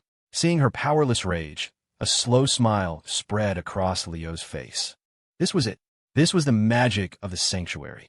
Even if he somehow managed to contain an eldritch god, in theory, it would be utterly incapable of harming him. Not that it would ever happen, of course. The first glimpse of a being like that would probably shatter his sanity or vaporize his soul. He doubted a mission like that would ever pop up. Calm down, my dear professor, Leo said, his heart giving a little jump as a massive scythe of solidified blood materialized and stopped just above his head, the cold wind from its edge ruffling his hair. If his containment had failed, that thing would have split him in two. You really don't hold back, do you? Leo's smile turned into a cold smirk. You want to kill me that badly? He focused his will, issuing a silent command. Party roster. Skill set. Your turn. That was right. The Anomaly Containment Sanctuary game had turn-based combat, a clunky, uninspired system he'd never cared for. The game's appeal was its dark, romantic narrative and puzzle-solving, not the fighting. But now, with the game made real, the agonizing wait between turns was gone. Everything was instantaneous. He could even let his contained subjects attack freely, like an auto-battle function in a dungeon crawler. In the real world, it meant Evelyn could act on her own, not bound by his every command. Anomaly 001. Evelyn Abraham attack skills. 1. Sanguine Mist drains enemy life force, expands area of blood magic influence. 2. Blood Reaper's Scythe conjures a massive scythe with lifesteal and grievous wound effects. 3. Crimson Lash, primary weapon, enhances agility and speed. 4. Leo gave a casual wave of his hand. Evelyn's body moved against her will. The scythe in her hand morphed into a blood-red whip, which she cracked against the empty air beside her. That one's pretty cool. Very dominatrix, Leo thought. He waved his hand again. The whip became the crimson blade, and she executed a blindingly fast slash that hissed through the air. Nice. He curiously scrolled through her ability panel, looking for other tricks. Evelyn Abraham Race, Vampire, Rank, Baroness, Affinity, 48 Corruption, 41 Attributes, Strength, 63 Constitution, 82 Agility, 83 Charisma, 79 Insight, 52 Sanity, 53 Skills. Enough!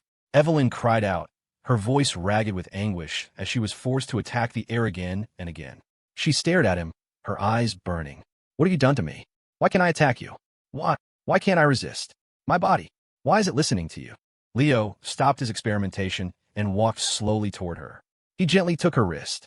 There, on her pale skin, was the faint, shimmering tattoo of a bat encircled by chains. As he released his command, it faded from view. Let go of me, she spat, snatching her hand back.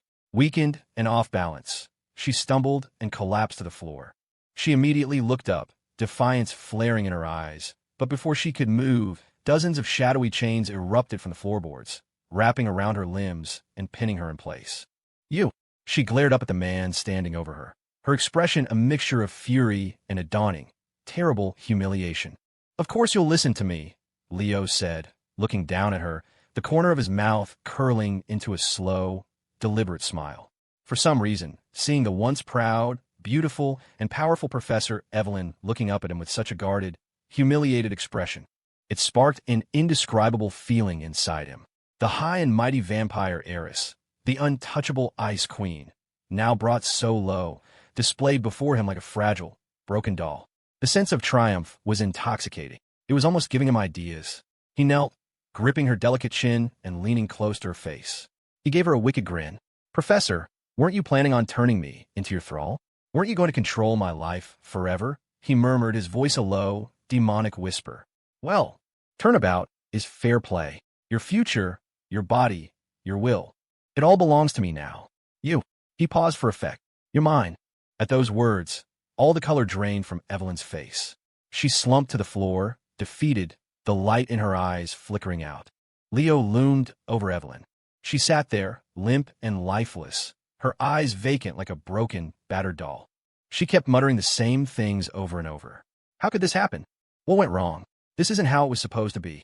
He called her name several times, but she didn't seem to hear him. Did I go too far? With a sigh, Leo unbuttoned his collar, shrugging off his blood-soaked dress shirt to reveal a lean, toned torso. He turned to face her, about to say something, when her expression instantly changed. Her mouth fell open.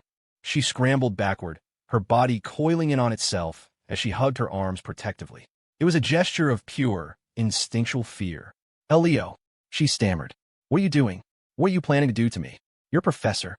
Leo blinked, taken aback. "Huh? Professor, what are you thinking?" She didn't seem to hear him, lost in her own panicked world. Are you going to? No, you can't. I've never." Her voice trailed off. "Although, I did kind of like you before. But this is still not okay. Absolutely not."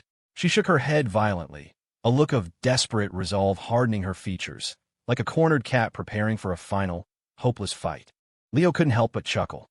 Just yesterday, she was the predator, looking at him like he was a meal to be devoured. Now that their roles were reversed, she was acting like a frightened damsel. Was it just her personality? Was the vampire heiress so used to being in control that she couldn't handle being the one who was powerless? Or maybe it was her affinity score, which had plummeted after their fight. Probably a bit of both. Either way, he had no intention of actually doing anything to her. He preferred things to be consensual. He sighed, folded his dirty shirt, and placed it on the half-destroyed sofa. With one last look at her, he left the living room. When he returned, the blood had been washed from his face, and he was wearing a fresh shirt. "Professor, I don't know where your mind went," he said, glancing at her. "I'm not the kind of guy who takes advantage of a situation. I'm a gentleman." Evelyn watched him with a complicated expression, but the tension in her body finally eased. Leo walked over to the kitchen, found a loaf of bread in a cabinet, and poured a tall glass of milk. "Hungry, Professor? Want something to eat?" He paused, then shook his head with a wry smile. "Oh, right. I almost forgot. You don't eat human food." He felt like he was starving after his recovery. He downed the entire glass of milk in a few gulps and started tearing into the bread. He needed to eat quickly. He had to go find his sister. Evelyn remained on the floor, watching him eat in silence. Her stare was making him uncomfortable. Muttering under his breath, he got up and walked over to her. As he approached, she flinched and shrank back. "Here," he said, holding out his arm. "If you're hungry, you can use me as an emergency ration." Her eyes locked onto his wrist, tracing the faint blue line of the vein beneath the skin. She swallowed hard, but made no move. "No." Leo raised an eyebrow. "Suit yourself. I'm leaving then." He turned to go, but she grabbed his arm. He looked back at her, confused. The self-pitying despair was gone from her eyes. In its place was a familiar, predatory glimmer. She leaned in close, her delicate, cherry-red lips hovering by his ear. "Leo, darling," she purred, her warm breath tickling his skin and filling the air with a charged, intimate tension. "I knew you wouldn't really do something so cruel. Though, for the record, I wouldn't have said no." Leo felt a sublime softness press against his arm. He broke eye contact with her mesmerizing gaze and glanced down. Her shirt collar was low, and though the fabric was stained, it only served to accentuate the stunning expanse of pale skin and the perfect curve of her chest. It was a sight that could stop a man's heart. He had to take several deep breaths before he could tear his eyes away. "Professor Evelyn, you can't possibly think I'd fall for a cheap seduction routine. You seriously underestimate me." Before he could finish, she threw herself at him, tackling him onto the remains of the sofa. He was immediately overwhelmed by a suffocating sensation as his face was buried in the magnificent evil of her chest. "Damn it, she's using her ultimate weapon, but I will not yield." A smirk played on Evelyn's lips. She shifted her weight just once. Leo yielded. He scrambled out from her embrace, his face flushed and his body betraying him with a rather embarrassing reaction. He glared at her indignantly. What the hell do you want? Just say it. Evelyn put on an innocent expression. I was just thanking you, Leo, for being such a gentleman, and for being so concerned about whether I was hungry. All right, he cut her off, exasperated. You want to know my intentions, right? Fine. Everything I said before was just to scare you. You saved my life, Professor. How could I ever treat you like that? A look of genuine surprise and relief crossed her face. But, Leo added, and the tension immediately returned to her shoulders. He pointed a finger at himself. I only said I wouldn't do that. The rules of the sanctuary are still in effect. You cannot harm me in any way unless I explicitly permit it, like I just did with the blood. Got it? Her smile faded. Leo's expression became deadly serious. I'm only doing this because there's still a shred of decency left in me. If it were anyone else, any other man on the street, who found a beautiful woman like you trapped in this house, unable to resist, forced to obey any command, do you think he'd be able to control himself? Do you think you'd be able to walk out of this house tomorrow morning? Evelyn seemed to genuinely consider the scene he described. A second later, her face went white as a sheet, this time with a deep, chilling horror. Leo, she whispered, at a loss for words. You're lying. You have to be. The sanctuary. What is it? Does something like that really exist? She clutched his arm, her voice pleading. Tell me, Leo, what is this sanctuary? Is it some kind of power? A forbidden dark magic from the old texts? Or is this entire mansion some kind of creature disguised as a building? Leo looked at her, sighing with a weariness that went beyond his years. Professor, you can stop pretending. Her eyes flickered for a fraction of a second. He looked at the beautiful face so close to his. I'm actually a pretty soft-hearted guy. It hurts to see the proud Professor Evelyn acting so subservient, even when I know you were just trying to manipulate me to get me to lower my guard so you can pry some key information out of me. But even knowing that, I haven't actually punished you, have I? Evelyn froze, stunned that he had seen right through her. Sanctuary. If she had the keyword, her family's resources could eventually uncover its secrets. She was willing to pay the price, even if it meant returning to that rigid, archaic family she despised. Going back meant losing a little freedom. Being trapped here meant losing it forever. But Leo didn't seem the least bit worried about her finding out. Professor, there's no harm in telling you the truth. A small smile played on his lips. The sanctuary is a creation from a higher plane of existence. With your power, or my power, or even if you brought your entire family, even if you gathered every adept in the Republic, it would be useless. Believe me. Once again, Evelyn collapsed to the floor, her hope extinguished. This time, the despair was real. The morning slipped quietly away. Leo looked out the window. New Haven was having a rare, brilliantly sunny day. Evelyn was still sitting on the floor, silent and withdrawn, completely ignoring him. She seemed to have retreated into herself. Leo decided not to provoke her any further. He needed to go find Helena. The kid had vanished right after he passed out, and there was no sign of her around the mansion. It was still chilly out. Leo went to the front hall, pulling on a thick wool coat and a flat cap. Before opening the door, he glanced back at Evelyn. I'll be out for a while, Professor. You wait here for me. She remained motionless, but he saw her eyelashes flutter. The tiny movement betrayed her. A secret smile touched Leo's lips. Just as I thought. Professor Evelyn wasn't the type to give up so easily. Without my permission, you can't leave this house, he said, his smile widening. I'm sure you've already figured that out, but I'd advise you not to try any other tricks. Otherwise, you won't just be confined to the house. You'll be. Evelyn's head snapped up, her eyes locking on his. Leo's smile vanished, replaced by a stern warning. You'll be locked in room 101, your own personal cell. My dear Professor, you don't want to lose your freedom completely, do you? At least right now, you have this much space. Evelyn let out a cold, bitter laugh. Leo didn't look back again. He opened the door and walked out into the day. As the heavy door clicked shut behind him, Evelyn stared at the empty space where he had been, her fists slowly clenching. After leaving the mansion, Leo found a high point and scanned the area with a pair of binoculars. This neighborhood, the West End, had once been one of New Haven's more affluent districts. But as the city's industrial heart shifted to the East End, where his academy was, this area had slowly fallen into decline. It was quiet and sparsely populated now. You had to walk a few miles just to get groceries, which made it the perfect, secluded location for a secret sanctuary. The fact that a battle between two powerful anomalies the previous night hadn't even attracted police attention was proof of that. Still, one thing struck him as odd. His mansion stood completely alone. There wasn't another house for a mile in any direction. He vaguely remembered a line from the game's story, something about a wealthy industrialist buying up all the surrounding land to build a massive factory. But when he returned to the game's timeline, for years had passed, and the industrialist had unexpectedly gone bankrupt, leaving the mansion in its peaceful isolation. Leo was grateful, of course.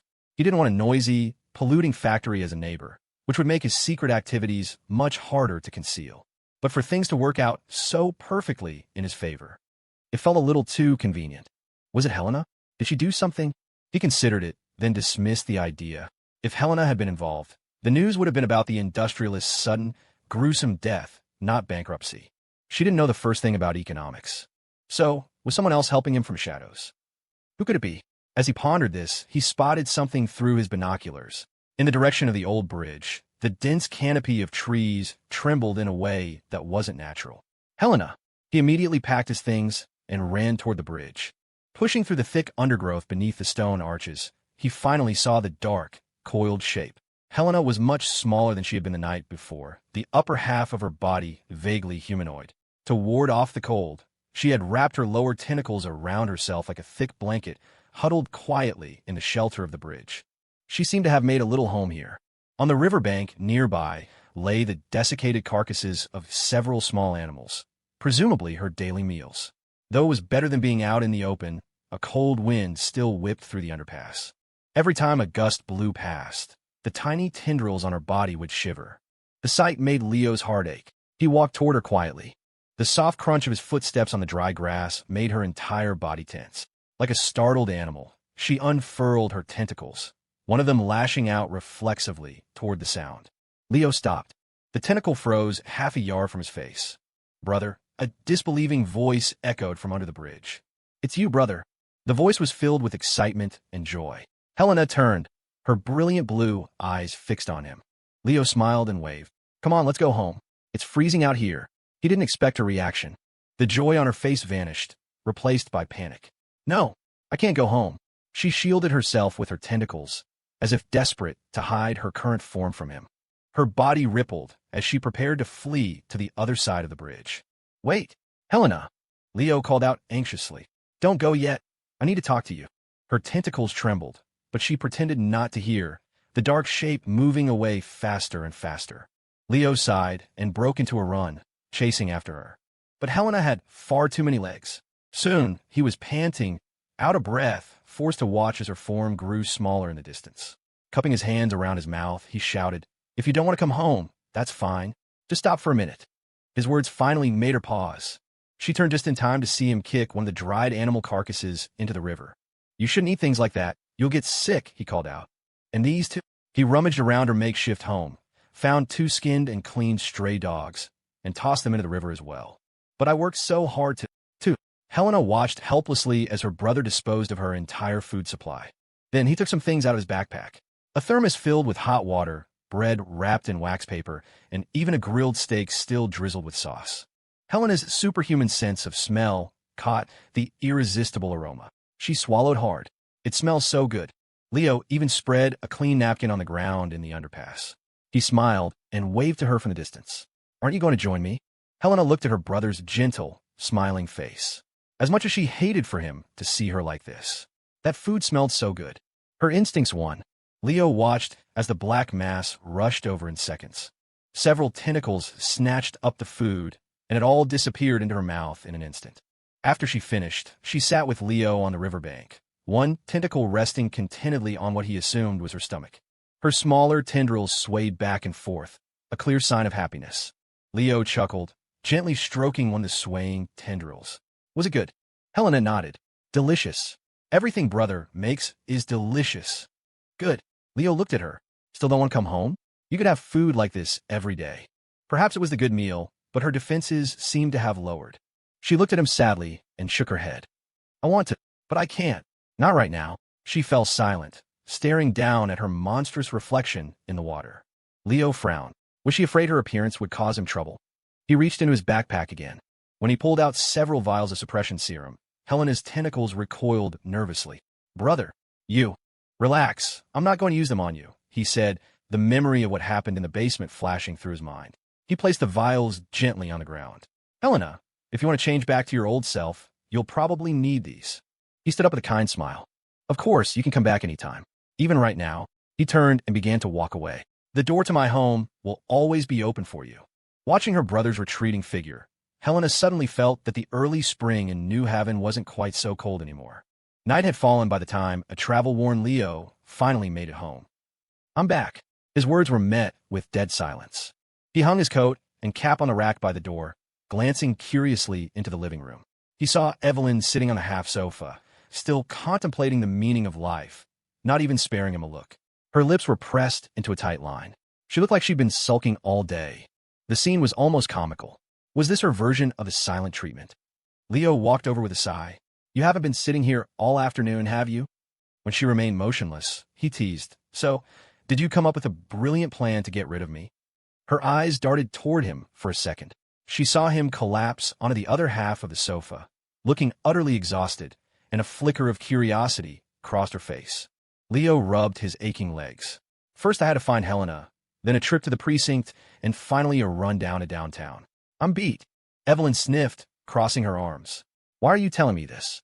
It's not like I care. Oh, really? Leo sat up, giving her a look. Your eyes a second ago said otherwise. He felt like she was trying to make him look foolish for even trying. He sniffed back. So you don't want to know what I was doing in all those places? Something shifted in her gaze. She narrowed her eyes. You told that police captain everything? Leo nodded. When are they coming to take me away? She asked immediately. Seeing the murderer look not nervous, but strangely hopeful, Leo burst out laughing. Nice try, Professor, but no. I'm not handing you over to the cops. Don't even think about it. You're staying right here. Evelyn frowned, confused. But if the police are involved, how can I, the culprit, not be a part of it? Leo grinned. Easy. We pin on the cult. The cult. She looked even more baffled. That's right, Leo continued.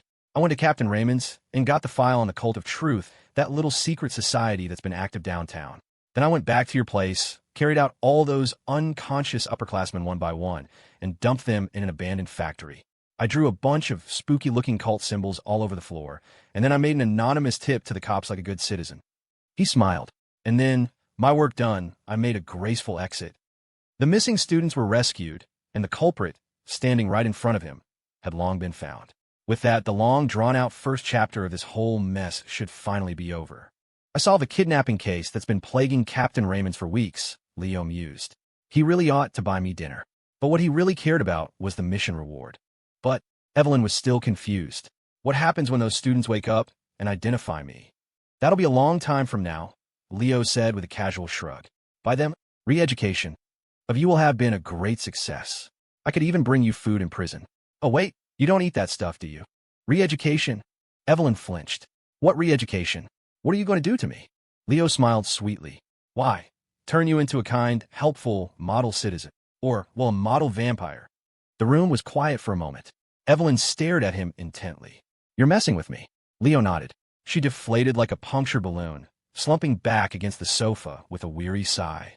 She was completely powerless against this new, infuriating version of Leo. Why hadn't she ever realized how utterly shameless he could be? The worst part was, she couldn't out-talk him, and she certainly couldn't out-fight him. And if she really made him angry, what if his idea of re-education turned into another kind of education entirely? The thought alone sent a wave of humiliating heat through her, and a suspicious blush crept up her cheeks. Professor? Professor. Leo's grinning face appeared right in front of hers, startling her. What? What do you mean, what? I was talking to you. Why'd you space out? Leo looked at her curiously, noticing her blush. He wondered what on earth she'd been thinking about. Seeing she was back with him, he repeated his question. Anyway, those students will wake up eventually. If that happens, what will you do? The missing persons case was solved for the sake of the mission. Truthfully, he didn't want to see her get arrested. He had a feeling she had another ace up her sleeve. Clarice, she said softly. Clarice. Leo paused, then immediately remembered the woman in the housekeeper uniform from his second timeline. The one who had effortlessly obliterated the BSI's wizard. Evelyn, assuming Leo didn't know who she was, added, She's taken care of me since I was a child. She's the only one in my family I trust. You're not thinking of silencing them, are you? Leo asked, shocked. No, she said quietly. Clarice is very experienced in handling these matters. In the past, for the family. She glanced at Leo, then shook her head. Never mind. Let's just say Clarice will give them a reason they can't refuse. Vampire godmother. Much? Leo thought. An offer they can't refuse was definitely some kind of threat. It was only after containing Evelyn that Leo learned her family name, Abraham. They were an ancient, incredibly mysterious family that held immense power, including a seat on the Republic's High Council. Few had ever seen the core members of the family, and all sorts of strange legends surrounded them. But Leo had never imagined the Abrahams were a family of vampires. How in the world did a family of vampires get a seat on the High Council and become legitimate nobility? He recalled something Evelyn had mentioned in a previous timeline, about her family rendering a great service to the Republic during its founding. That must have been it. To make the government accept an entire family of anomalies, it must have been a hell of a service. Something legendary. So Leo asked gently, "Do you need me to help you contact this Clarice?" Evelyn looked at him surprised. "If you could, that would be wonderful." "Leo, thank you." Before she could finish her heartfelt thanks, Leo started laughing. "So she can show up and pulverize me? You're kidding, right, Professor?" "I was just saying, why do you have to take it so seriously?"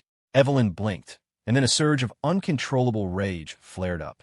"Leo, I'm going to kill you." Ignoring any potential punishment, she launched herself at him, desperate to shut his infuriating mouth. "How did I never realize what a slick-tongued bastard you are? You're the worst. If you didn't notice before, then maybe we should get to know each other all over again." He gasped, struggling for breath. "But speaking of which, Professor, are you trying to punish me or reward me?"